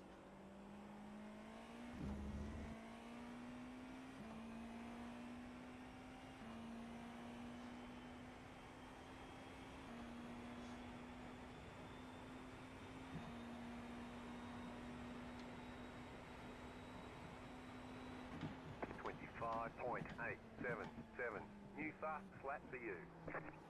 Guy had a good braking zone, so we don't need to lunge it. You always just line yourself up for it in case he stops early to let you go, and if he doesn't, you just back off, follow him through the corner. That's how you kind of gauge how you need to act around each GT individually.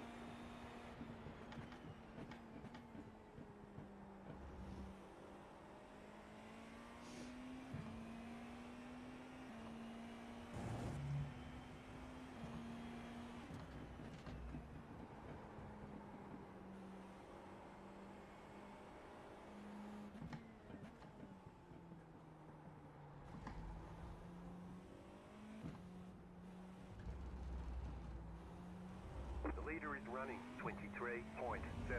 Oh, he almost took out that GT. Okay.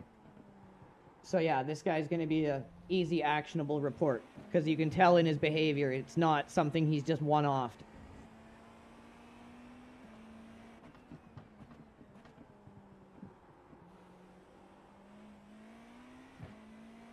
Yeah, the rear of the car is still sketchy, even with that 9-second optional, which is just crazy, man.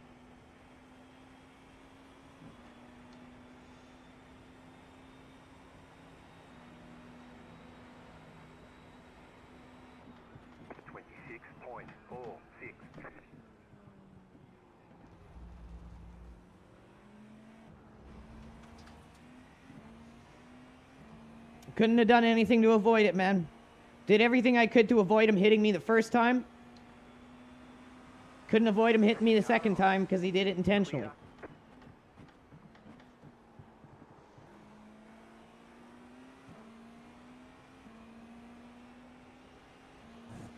Car on your left. Clear. Car on your left. Clear. Car on your left. Keep to the right. Still there. Clear. Left side. Clear.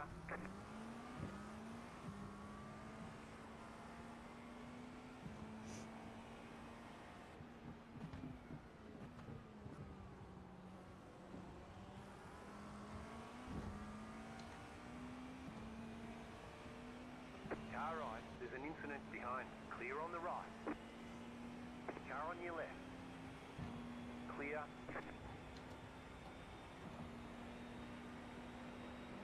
Car right. 29.308. Clear on the right.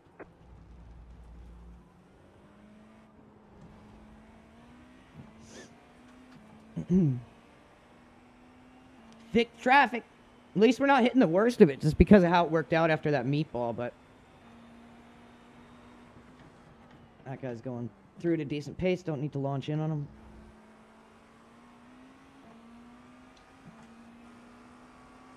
Car on your left. Clear.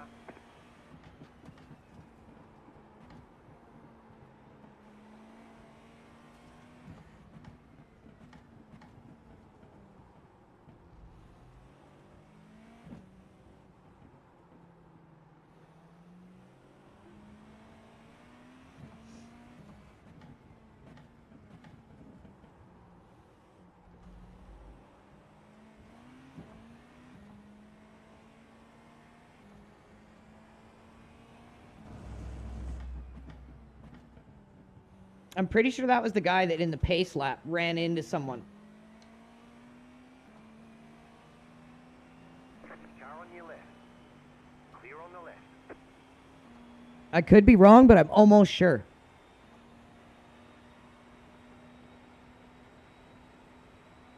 .194.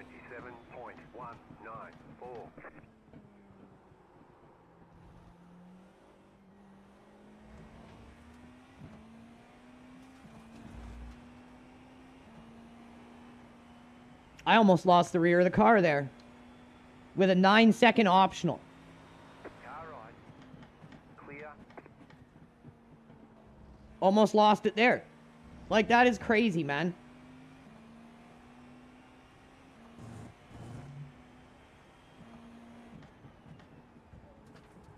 The lead is pitting now.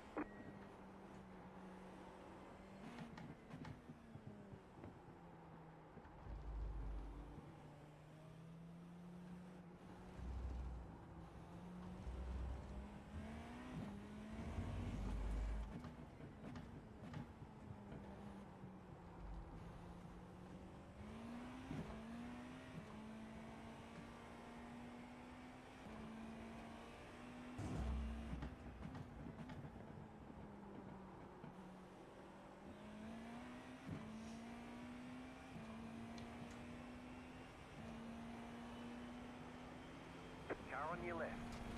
Clear on the left.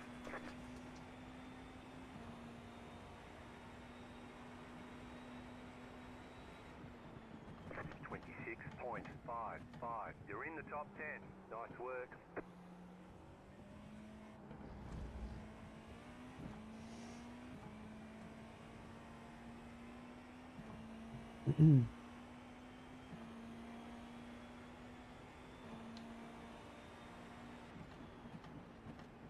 Right side. Still there. Clear on the right.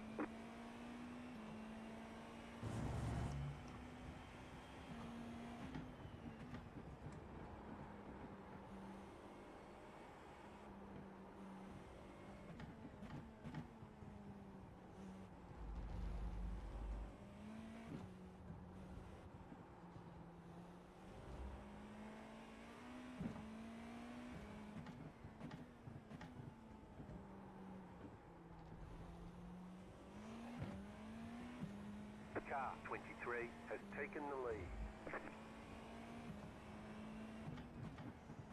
I think pit cycling is happening right now. Would be right about the right time.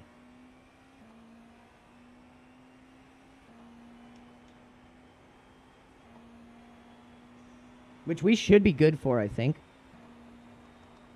Oh, yeah. 27.074. Luckily, it happened when it did. Because if we would have had to pit again, that would have been a total fucking pain. I keep forgetting I can't flat out that, and then I have to lift.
Minutes to go. We can move up. We can move up. I don't know about that, Jim.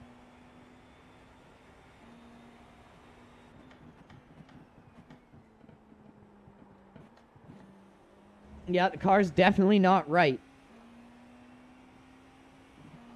Cannot trust the optional system in this game.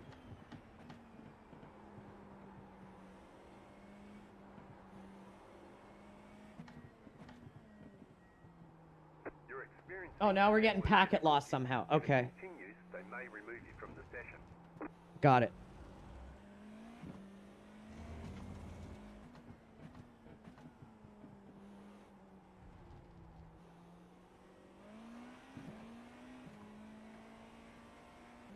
$200 megabyte upload.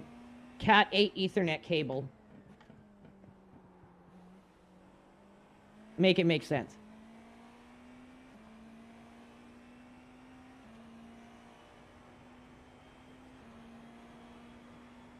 And race ruined.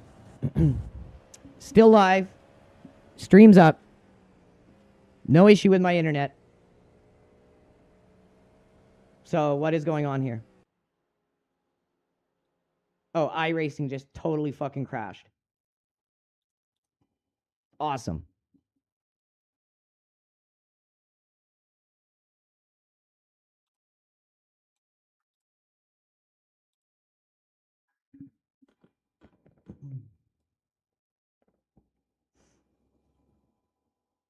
Absolutely awesome.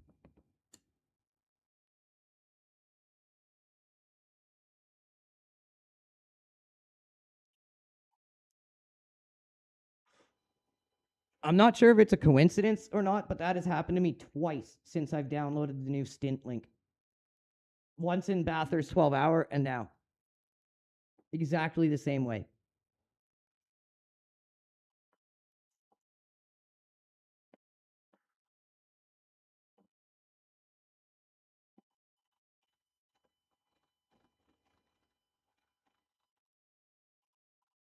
What an absolute waste of an event.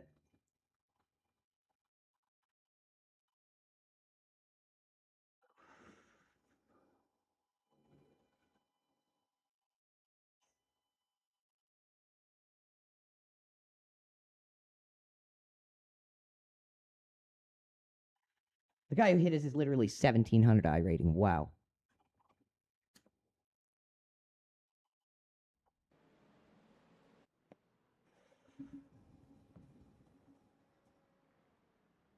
Yeah, I closed the stint link. I'm not gonna be running that anymore because I swear to God that's what's causing it. Go, go, go!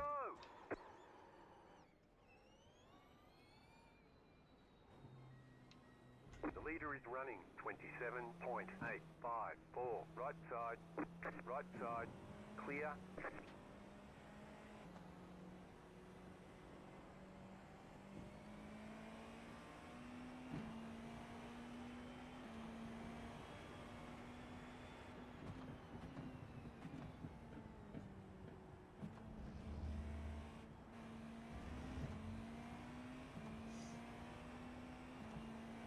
There's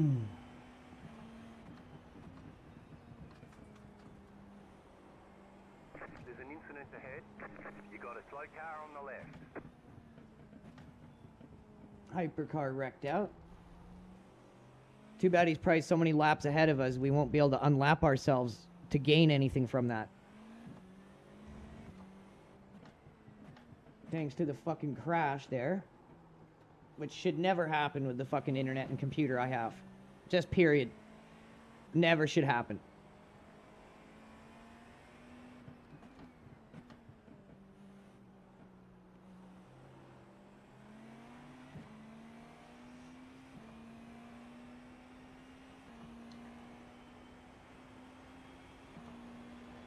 Left side, clear.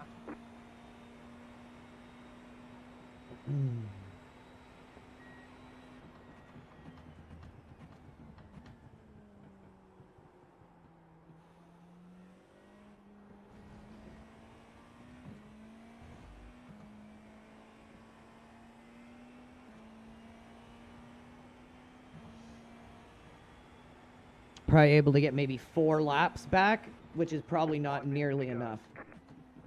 He's probably over 5 or 6 laps up on us from the crash and then the intentional wreck at the start.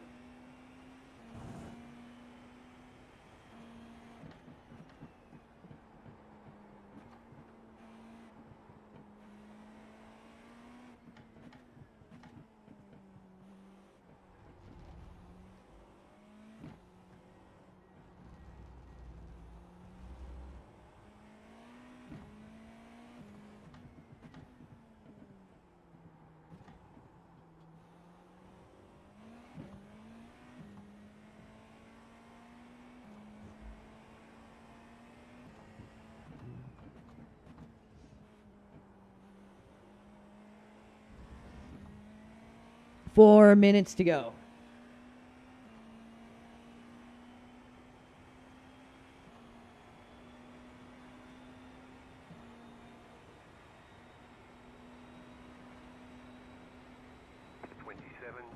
.398.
Car right, 25.427.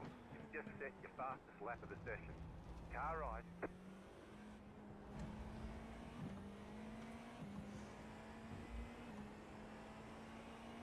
They must have fixed the car when I put it in the pit. Because I can actually drive it now.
4, 2.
Next lap should be the last lap.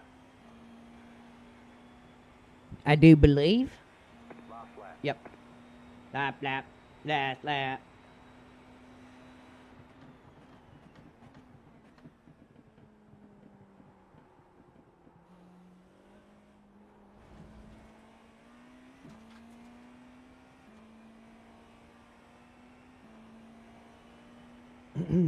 Then we can report that ass clown once the cooldown timer comes off. Should be off by the time our next race ends.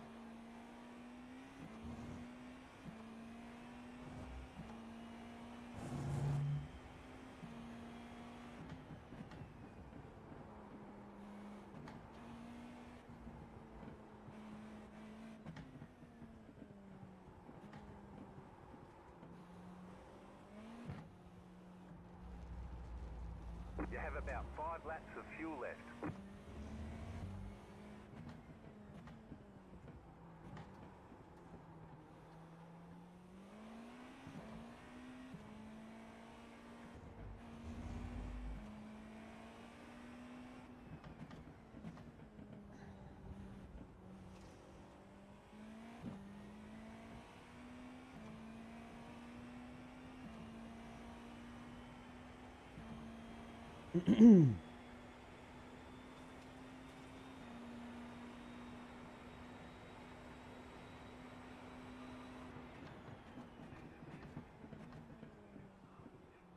Checkered flag, checkered flag.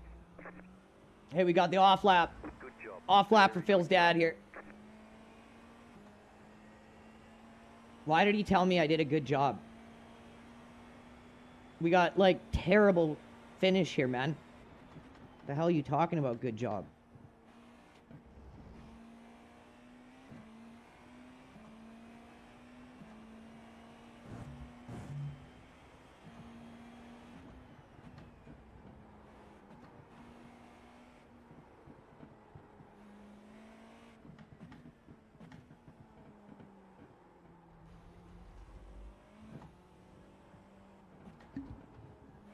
Always got to do the off lap for Phil's dad now if you got the fuel. It's just tradition.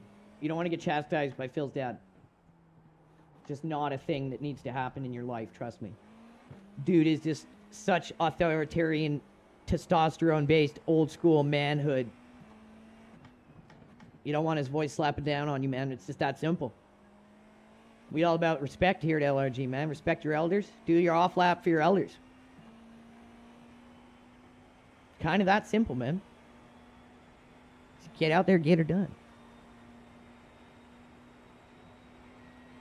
Okay, the race is over. Bring it on in.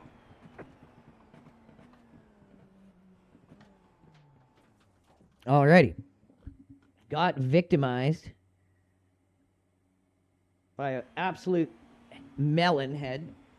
Weaponized tism in the worst kind of way.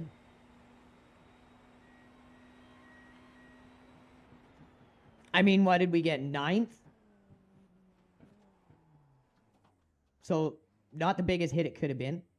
The retard who took us out gets 4th? Of course. We'll save that replay because I'm going to clip him bouncing off people. in the frickin' formation lap too.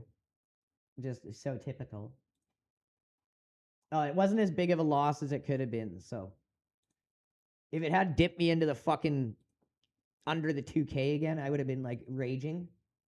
Okay, we got another one. We could. Oh no, no, no! Go karts, go karts, go karts! I can't qualify though. You know what? I don't fuck around here. We're not gonna break a promise. We are fucking go karting it next, and I ain't even gonna qualify. We raw dogging the go kart. I got 69 points. Hit it 69. Just gonna go pee quick, guys. I'll be right back. Get yourselves ready for some ultra weaponized TISM go kart style.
All right, we back.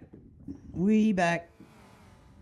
And we doing the SCCA go-karts on the Nords because, you know, that's just exactly what's going to be the best thing for my I rating and safety rating. No, it's not. But it's going to be fun. And we got to have some fun. So I don't know what the hell kind of setup I should be running here.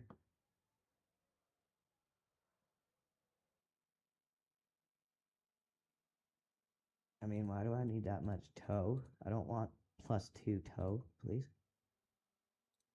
Maybe not probably the best idea. Okay. Whoa! Obviously, I need to do my camera positioning in this car.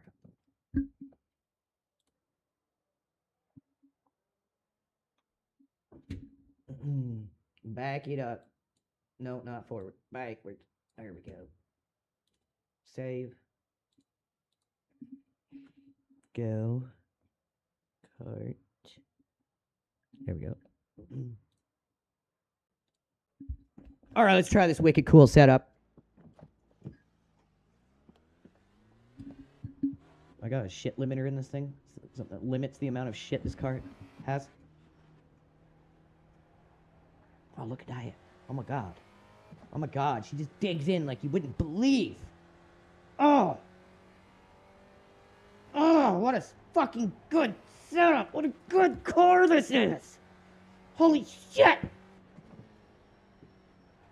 I love this car. I might have had some sarcasm there, but I don't know. Maybe not. Maybe this thing is awesome. I don't know yet. Look at it.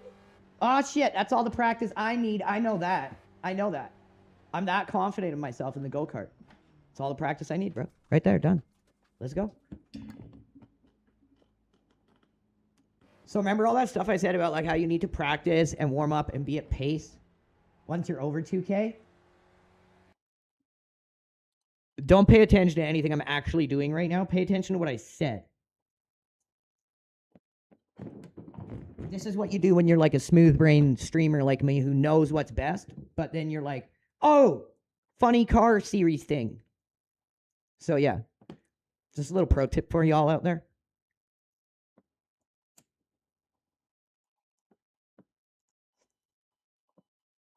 I think we're also going to need to glove up for this because of the clear level of intensity we're about to enter into here.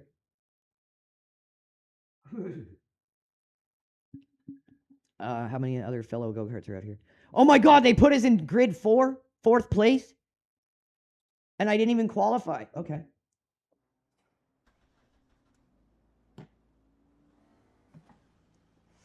So that means today's going to be a day of taking cars up our ass. Awesome. Started in IMSA, going to finish in go-karts. Just go-kart up the ass. P4 start.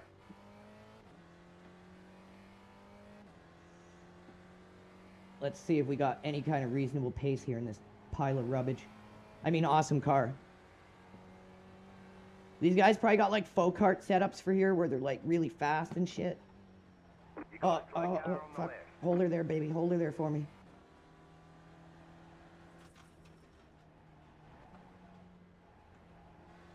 Oh, look at that line, baby.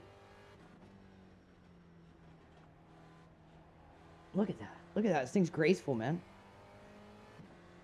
The reason why I call this the go-kart is because my family owned a go-kart track when I was little. And this is the literal tub frame they had. I never knew where it came from. I just thought that was like the go-kart design. But no, they were modeled after these things. I never knew that until I played Iracing.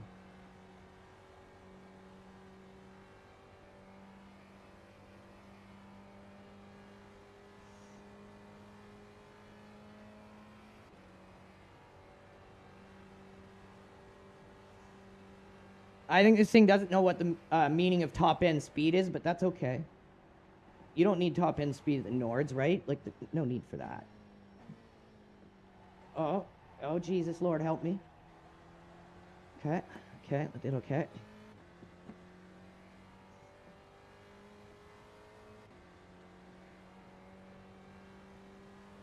Look at this flying down Fox Hill, man. You don't know the intensity of flying down Fox Hill in the SCCA, boy. Some foxhole flying down ridge. Oh shit, she ain't turning so hot through here. There we go. Oh, powerful exit, powerful exit.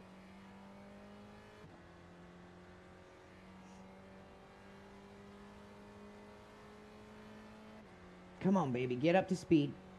Give me something.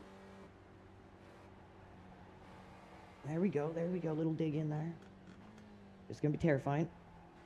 Oh, Lord Jesus, help me. Slow car ahead. Slow car ahead. Car stops on the right. Go left.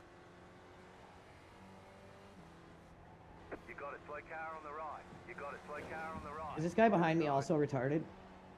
Still there. Clear on the right.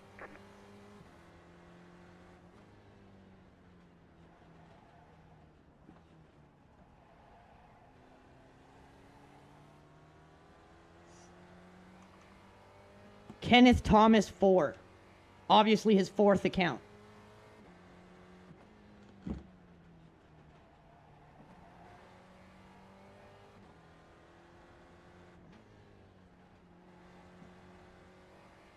So if that weaponized gets anywhere close to us near the race, we're letting him go.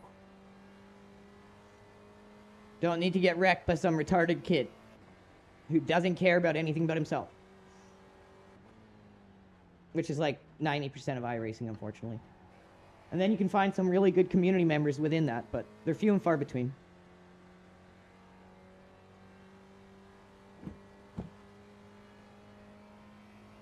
There is a really good core community in here somewhere, and you find them once in a while.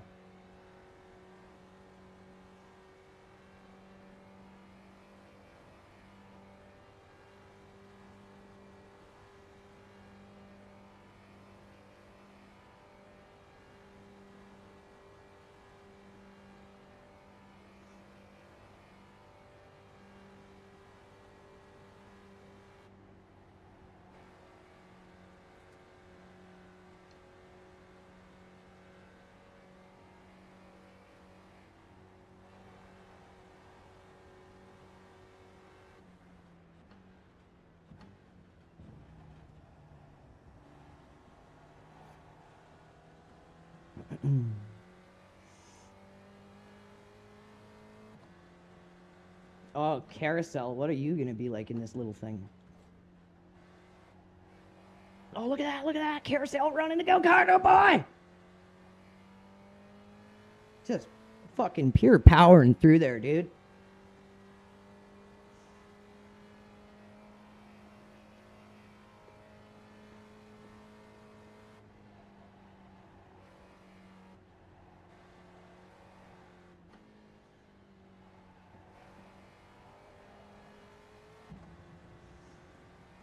The only thing that's going to get me through this is my knowledge of the Nords. And then we're just going to have to figure out how the go-kart fits into that.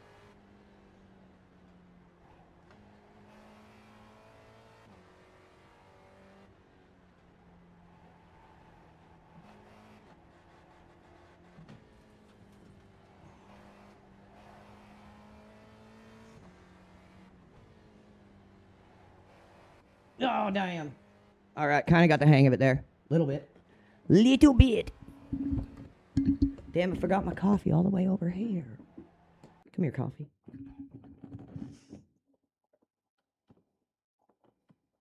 Okay. 10-1, we take a car up the ass before halfway out through the track. Let's see. We've put in plenty of fuel to finish the race. That's always a good idea. I like it when we put in enough fuel to finish the race. 1,802. I always think it's a good idea anyways. I don't know about everyone else. Keep it clean. The DNF today would hurt our points a lot. Look at all these go-kart boys. They're ready to just go. Listen to those engines revving, man. Oh, and of course we got weaponized Tism behind us. Kenneth Thomas IV.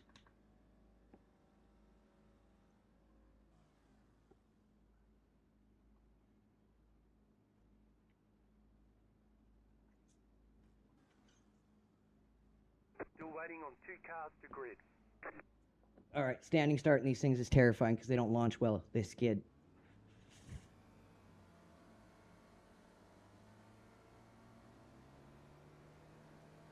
Green, green, green.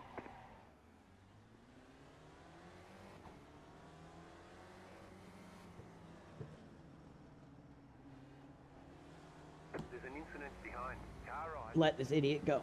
Keep to the left. Clear. Car right. Still there. Clear. Right side. Keep to the left. Still there. Clear on the right. Look at all these Tisms. Oh, row of Tism. Ahead, go left. Right side, go left. Go right. Clear on the right. And that takes care of that. Side, clear.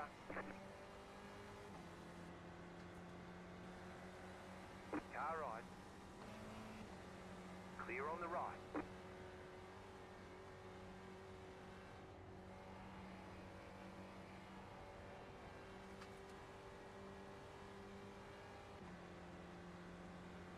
What is going on here? What in God's good name is this?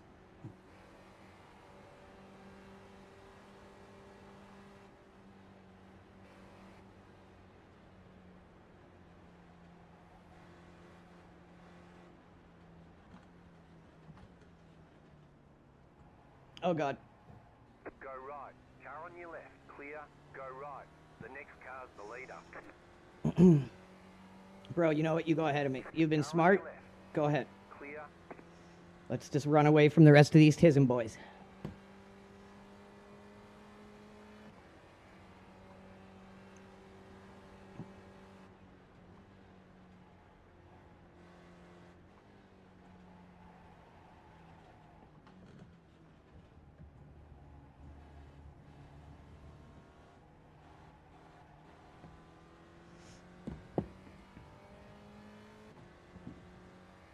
We got the full force TISM gang behind us now.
So we got two guys close to us. If they even get close to me, I'm letting them go. We're just going to leapfrog here.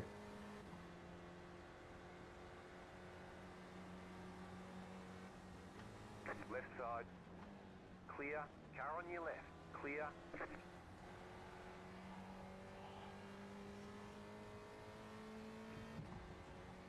Now we got a nice, comfortable gap behind. Don't have to worry about anyone shooting up my fucking ass on the first lap. We can just settle in.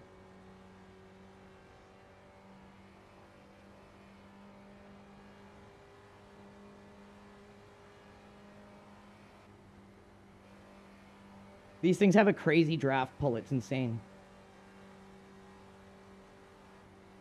Unfortunately, we can't get around these guys. We're going to have to just play it smart and wait until they either wreck or we can get by them comfortably and make it stick.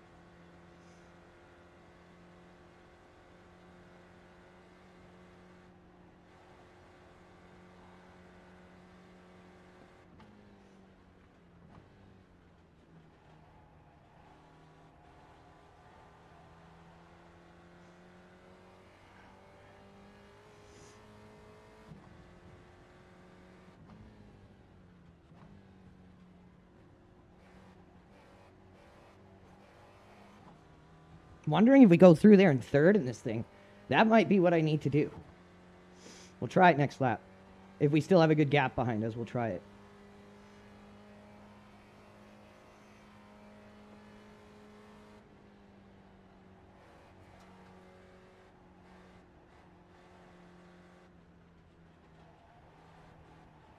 I don't need to go down to third in there like I do in a GT, which I was doing, so that was costing me time.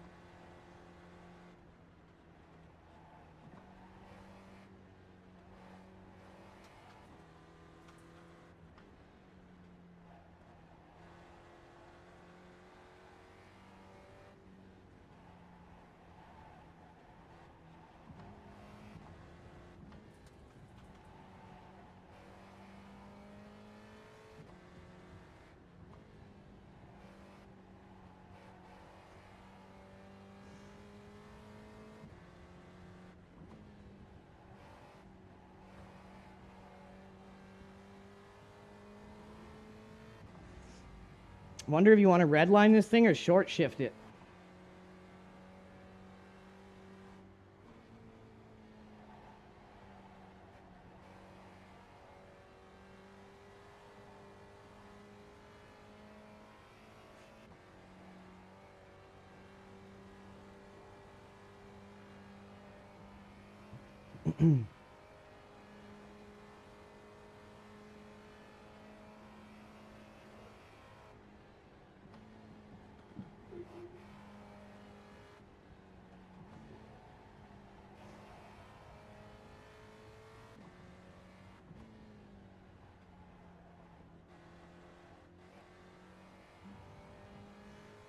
Looks like we do have one fast guy who got through the wreckage and he's slowly catching us. We couldn't go fast when we got stuck behind those guys on that long straight. And I think that's where he really gained on us. So even if he gets by us, just let him go. Let these guys bunch up again. They'll cause another wreck in the next couple laps. I could almost guarantee it.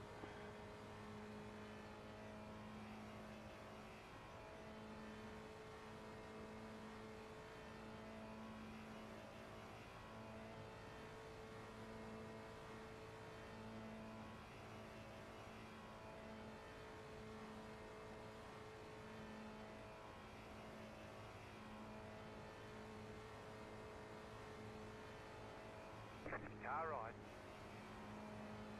Keep to the left. Clear.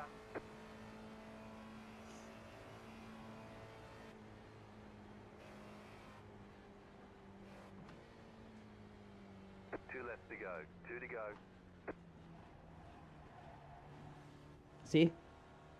Let them overshoot. Just give it to them. Let them do what they want, but at a wrong time. That's how you bait them into it.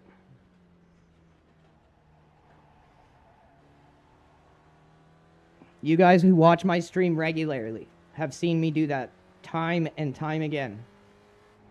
Just give them the door. Show them the door, let them take themselves out. 9 times out of 10, they're going to overshoot and wreck.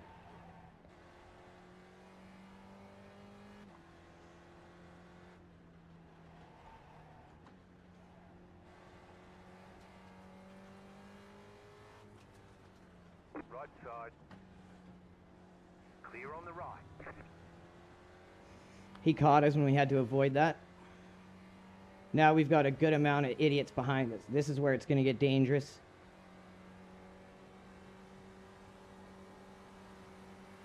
Car right. Clear. Car right. Clear on the right. Let him go. He's got damage. Let him go.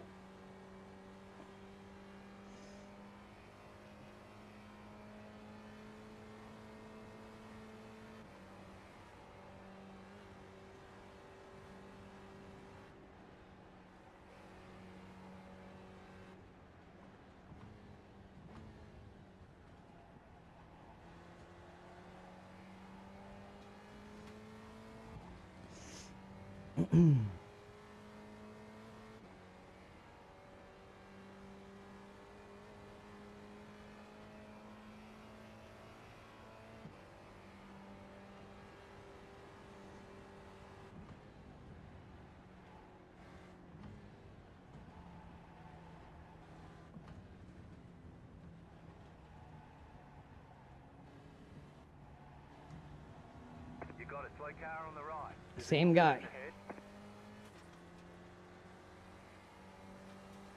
Right side. Still there. Hold your line. Clear.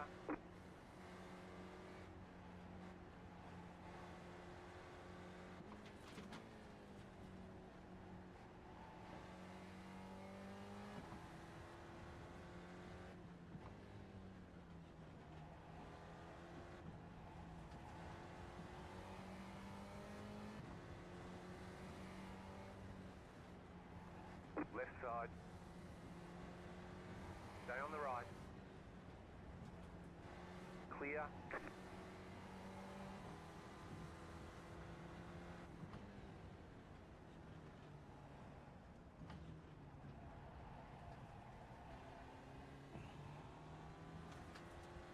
Okay, I think we filtered through all the weaponized TISM for now.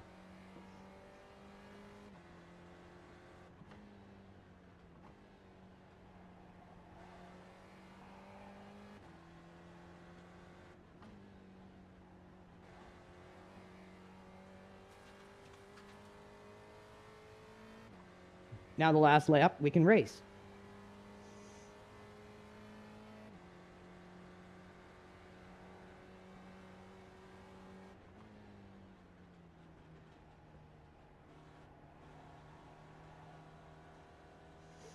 Ooh, I don't know if going out of there in fourth was the right idea. Third, I think we get a better exit. That might have bogged a little too much.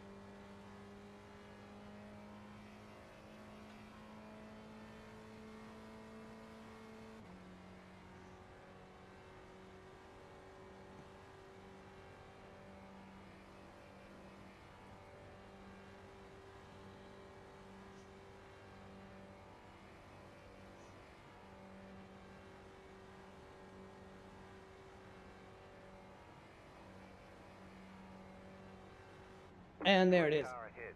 Go right. See what I mean? Don't tell me iRacing couldn't make an algorithm to predict this and get rid of these people, because I call it every time, just like Phil. We can predict this shit within about a 95% accuracy rate. And it's not one time or one day. It's every single time we stream. Which is almost every day between me and Phil. It's every day at multiple time slots.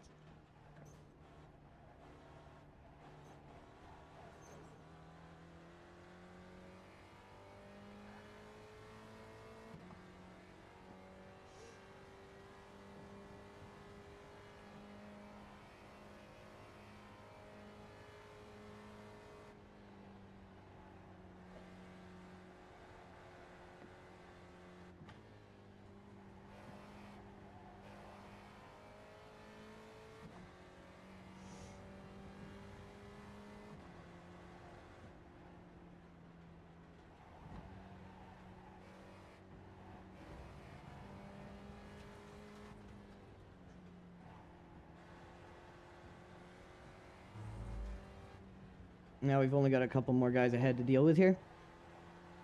And on this last lap, maybe we can catch some of them. Now we can actually race.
Okay, final lap.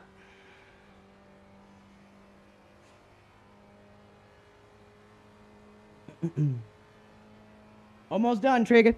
Trigger figure.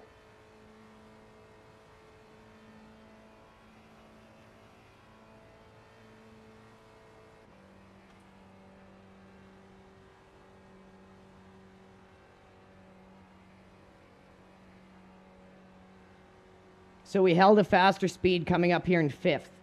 That was a mistake. So next time we come through here in fifth and save sixth for the downhill. We lost about an extra 4 kilometers an hour, and on an uphill, that makes a huge difference.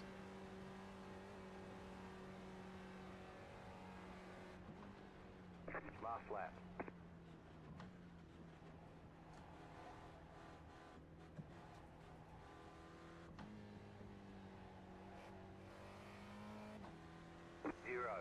.389.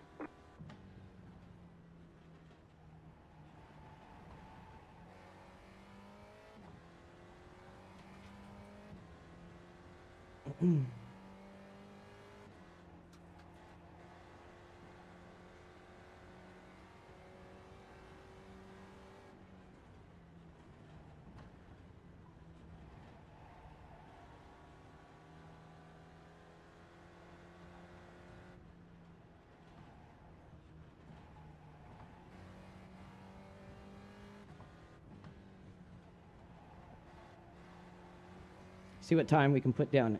Really pushing in this thing.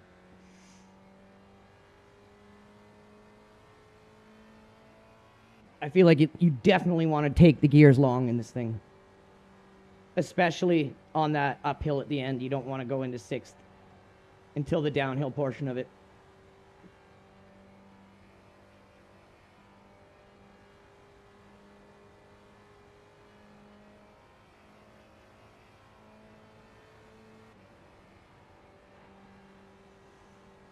This thing has no uphill torque in sixth gear. Well, it has no torque, so it doesn't have any pull uphill, is what I should say.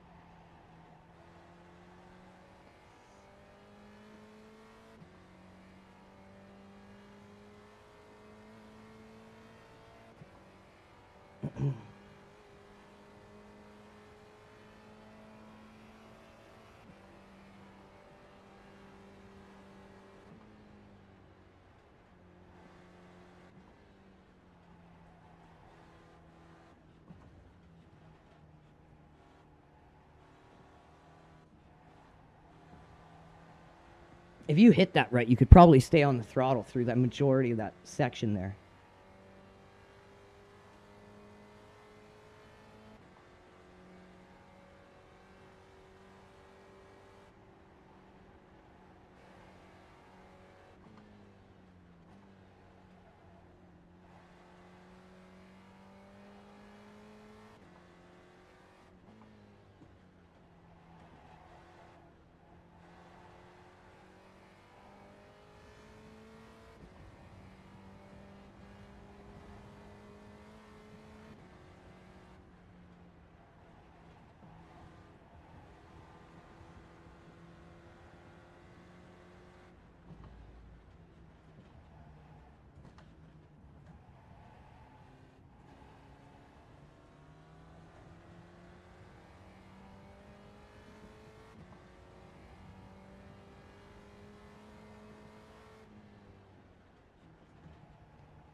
Remember to launch out of there in third this time. There is a guy slowly closing in on us, and a lot of people here have pace on us in this car because I just don't know how to drive this thing. And it is open setup, so I'm not sure how these guys have their cars set up. I'm using the Ringmeister one with just a couple alterations to it. And it seems to be okay, but we definitely don't have the pace that these other guys have.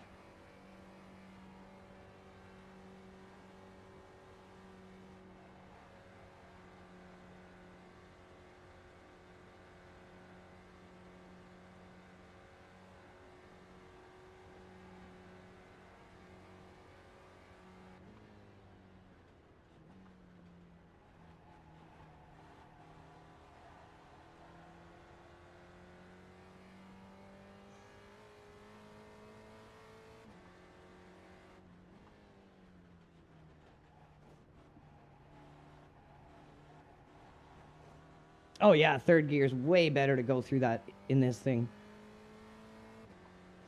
Second gear was too limiting. I was doing GT gearing, not go-kart gearing.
Oh, that was locked in go-kart lap right there, boy.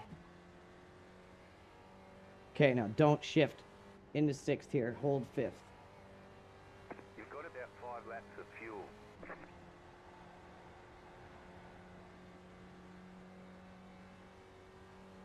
Hold the 5th gear.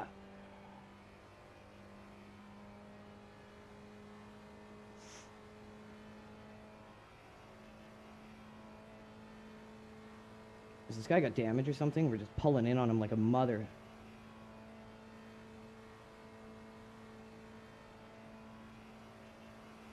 Oh, he's got damage. There's a free position.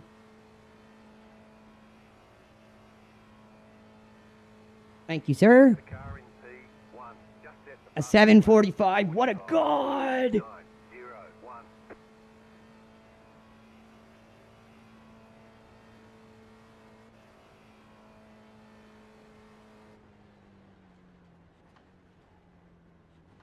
This thing sounds exactly like the Corvette. Car stops on the right. Hey, 7th place All right, there's checkered flag. with a 0x. Great job. You did really well. In and amongst pure moronage. Like, that was a terrible, terrible field of drivers. But we're coming out with a bit of green, and that's all that matters. Getting that green, baby. So we did a 751. We just don't have the setup. That's going to be something I need to download a setup for. And we're going to do more of it. Which, hell yeah, we're going to, because that was fun. We'll be go-kart now and again.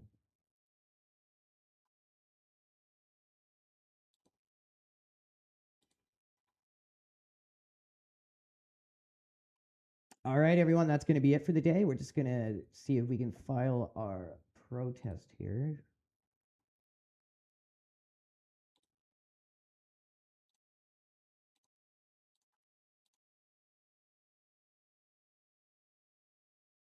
Ryan Bowles. Shitty Bowles.